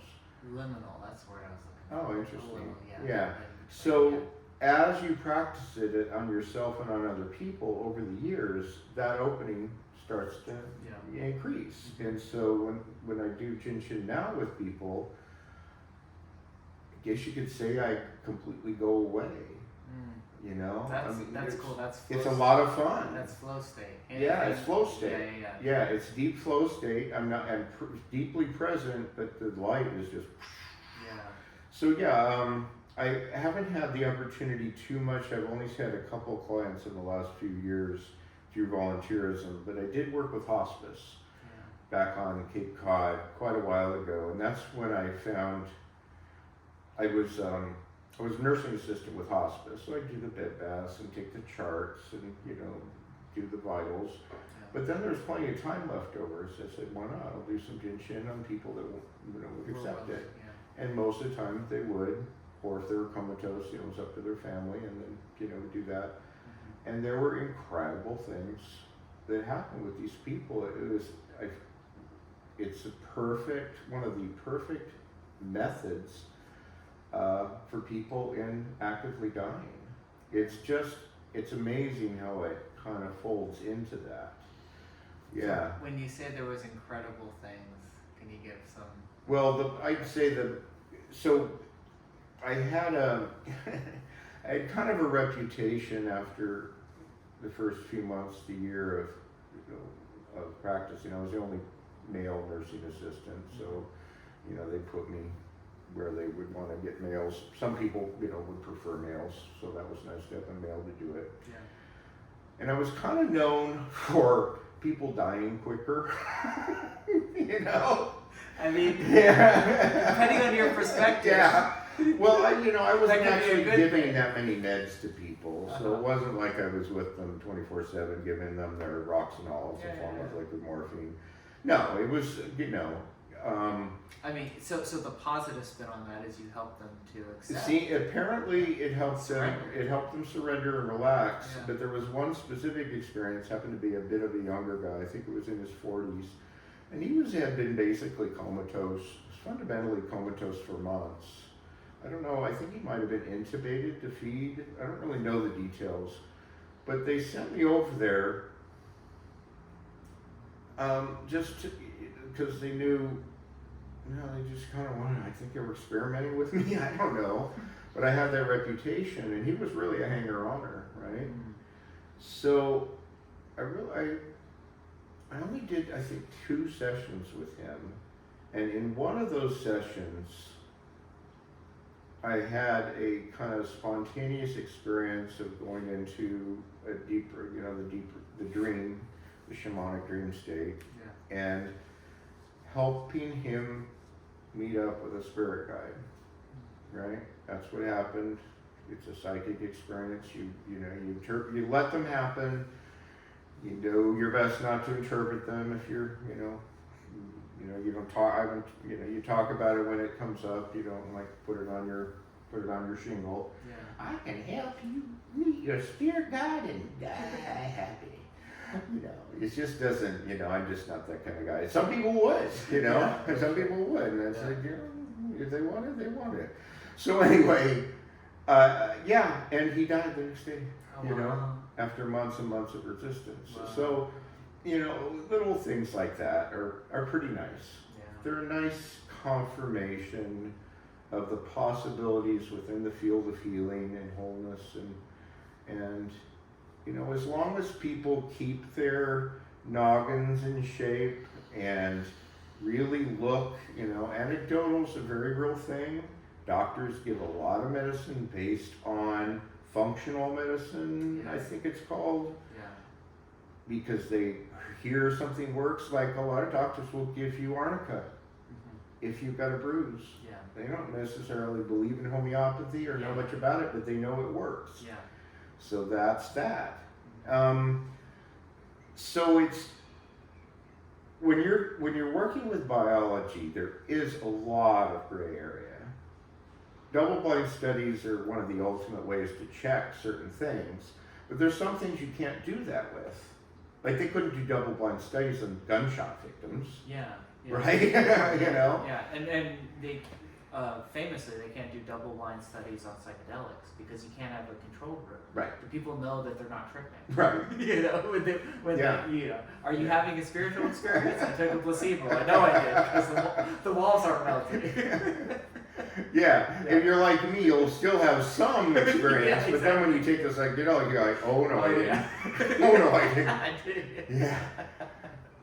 So I do feel there's a place for that, and I, would like to get into it on a limited basis because I have issues with my body, and but frankly, the more I do Jinshin, the better I feel.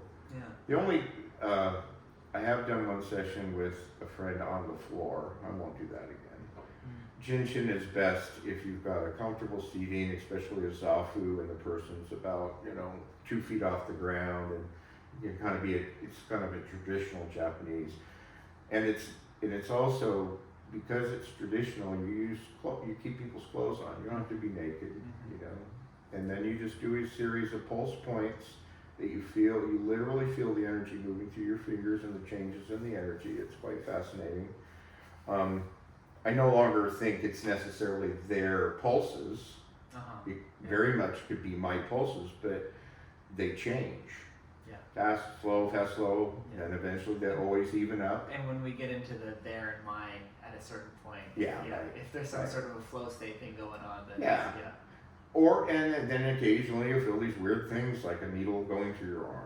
You know, I mean, there's a lot of, like I said, I did these things for years and got it. Yeah. I got it, and yet there is still a kind of doubt until that doubt was broken. It's a hymen of doubt. The hymen of doubt. Yeah.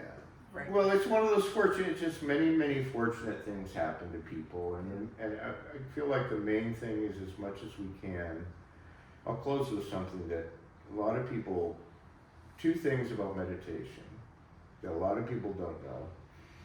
One is, if you're sitting and you're calm and your breath is calm, it doesn't matter what your mind is doing. People sometimes think they're not meditating if their mind's active.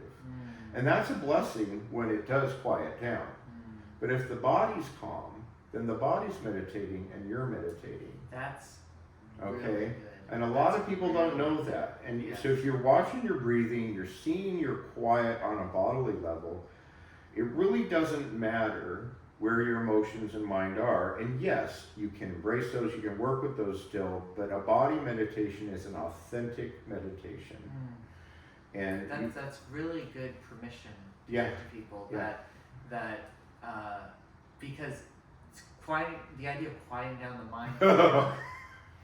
Paul's whole take, you know, see it as not, you're not that. Right. The mind is gonna fucking run because of what the mind does. It's Yeah. programmed. It's mechanical. Da da da da. But we as people with our own little built-in biology, all that, we still want to have some sense of a victory, some sense of a. So if your body's calm, there's your victory. It's a victory. The mind can It's go an incredible victory. The mind can go off, Yeah. and the benefits that you're getting from a calm body, a steady breath, and all that Yeah. is well worth the sit. Yeah, and, Well worth the meditation. and if you session. read the mind, if you read the brainwaves, things are still happening. Yeah.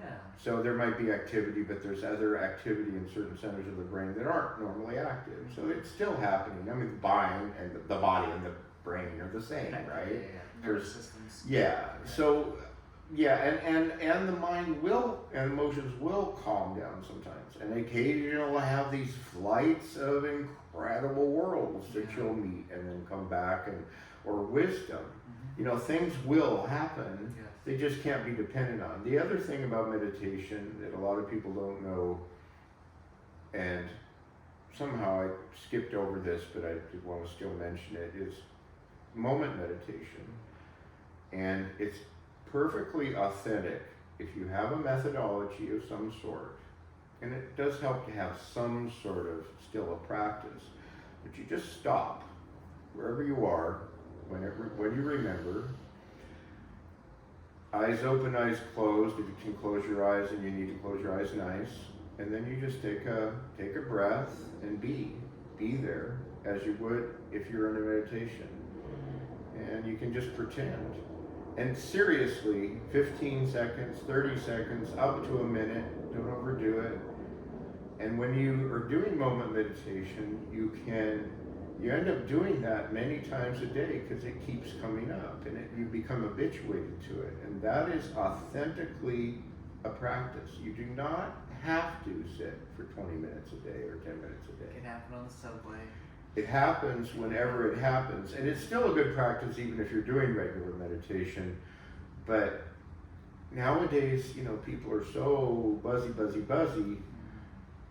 But the trick is, like everything, you have to follow the instinct, the impulse. The impulse. Yeah, if you don't follow it and you know that that's all you can do is moment meditation, and you don't follow it, then go back and find out what else you need. Yeah.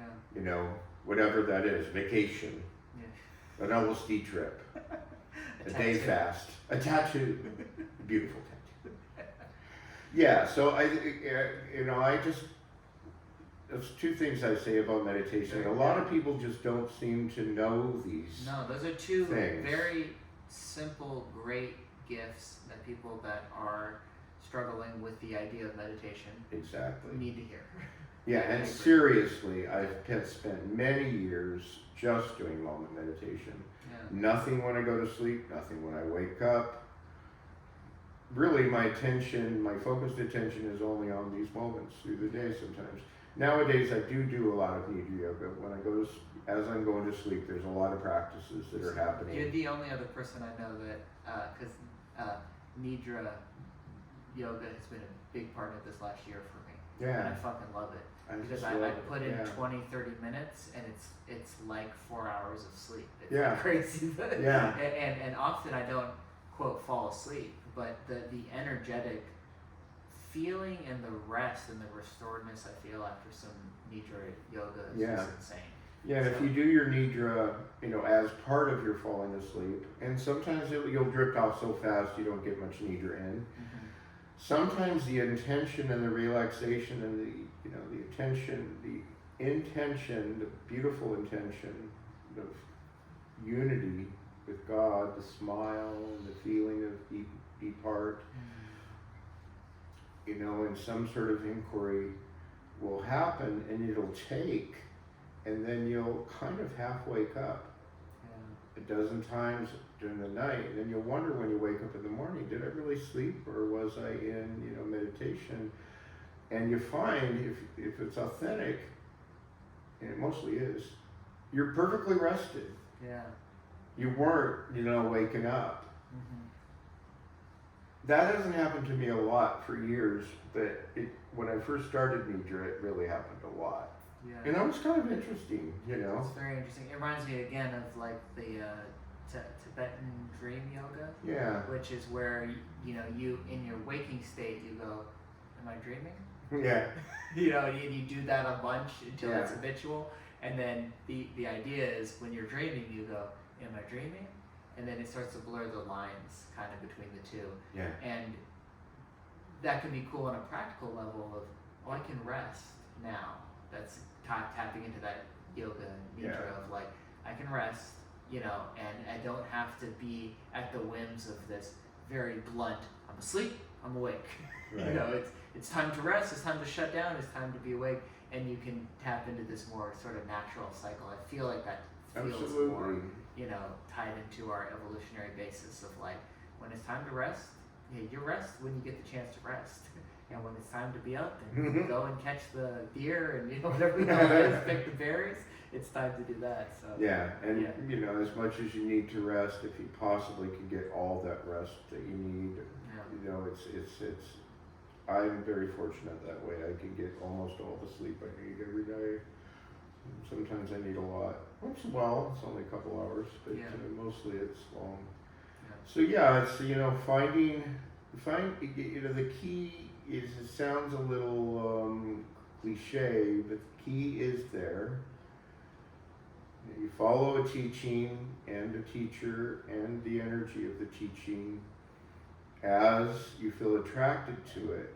Yes. But then there will be something that arises that asks you to do that. Yeah. And then sometimes you'll only practice that for a day, and sometimes those practices will integrate and go on for years.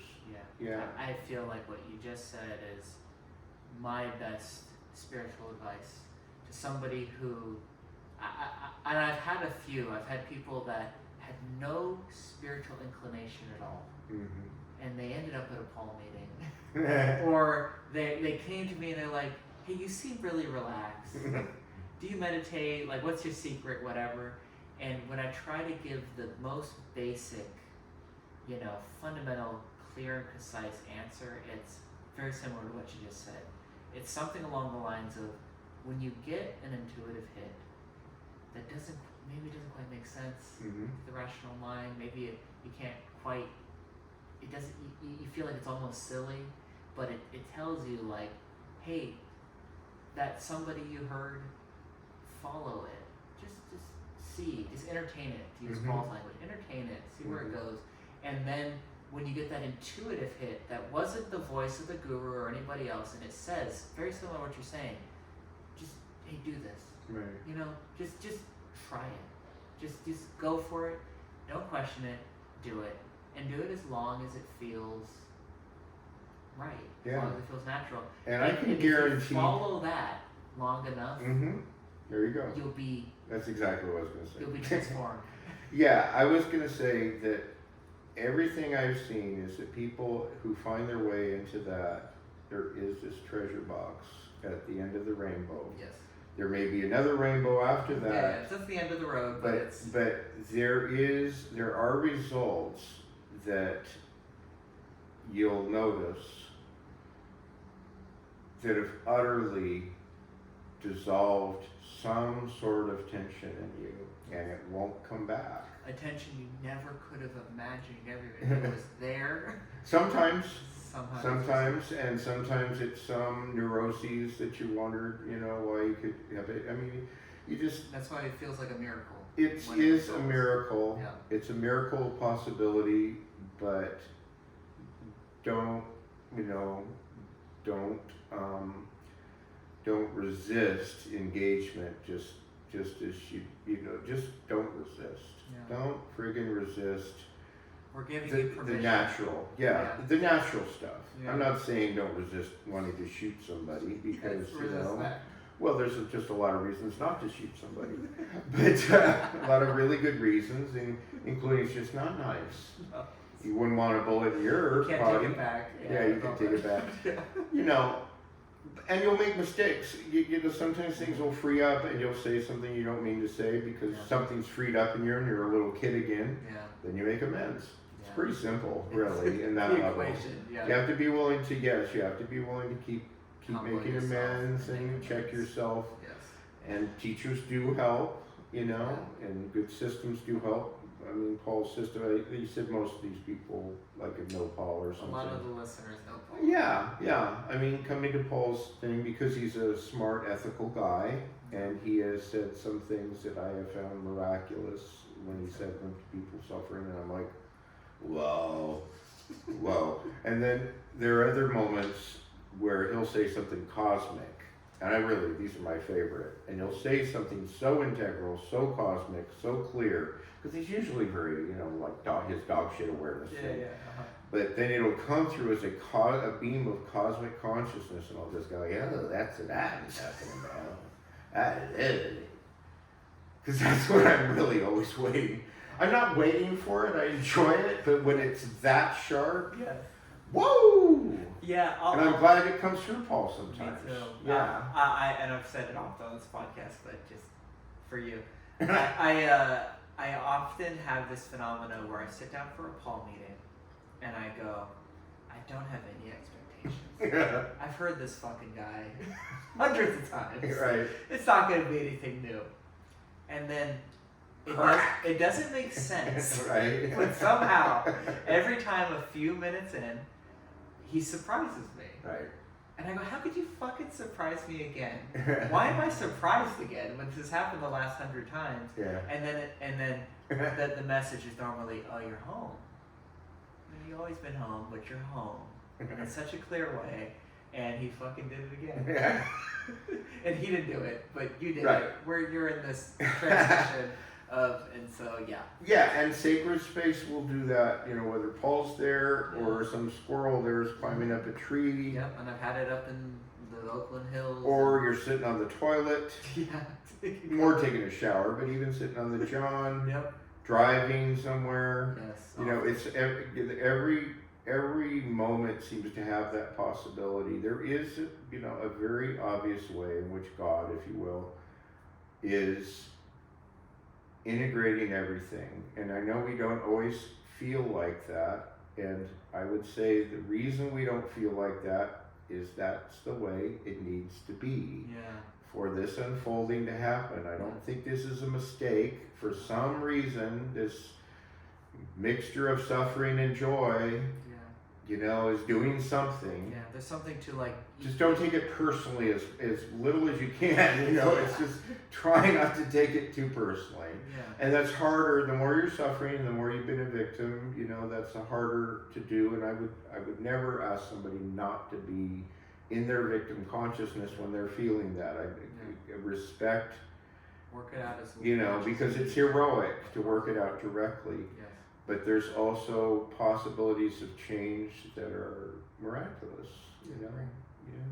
I mean, you and I are, and many of us, are good examples of that. You know, it's really a hero's journey because we came out of horror, and somehow something, it's not just an accident, that there's an integrity after that. Yeah, I think we both have all the story, all the ammunition to say we're victims and we, you know, Mhm. we're unhappy and we're, you know, depressed because of, you know, a laundry list worth of things. Yeah. And it is miraculous that regardless, that actually was fuel to fire for our soul to burn up the bullshit Yeah. and leave what's really left. Yeah. And what's really left is, as you keep pointing to, this Mhm. moment. Yeah. You know. Yeah, I mean, I love my service work with addicts, and you know, the basic rule of thumb in working in public domain is to accept people exactly as they are, and then you have something you can give them, and that's limited. Yeah. In my case, it's giving them clean supplies Mm-hmm. and access to treatment if they ask for Which it. is more than judgmental, you know. No, it's all scientifically, it's a proven thing. Harm reduction is proven to Of help. course, yeah. Reduces addiction, reduces public health costs, but there's also the attitude and having people, you know, feel comfortable, and that of course applies to all the suffering people, including the ones, you know, I really do feel the people that are giving us the most guff and doing the worst jobs and hurting the most people, I do think they're suffering the most, and it's a deep, deep pain. Doesn't mean we have to accept their behaviors, but there is something down in there that is just a little kid trying to knock against a wall. Yeah. Anyway, like you said, we could talk forever, We but could. it's been You a know, blessing. Thank I you. don't remember what philosopher it is. Somebody said the best conversations are left unfinished. So we have a whole lot more we can talk about. Yeah, we'll have yeah. to do a round 2 and 3 That'd at be some fun. point. That's fun. But you're fantastic, Nor. Thank Thanks, you sweetheart. for your service. I appreciate it. And we'll do it again sometime. Yippee. Yeah. Oh, so good.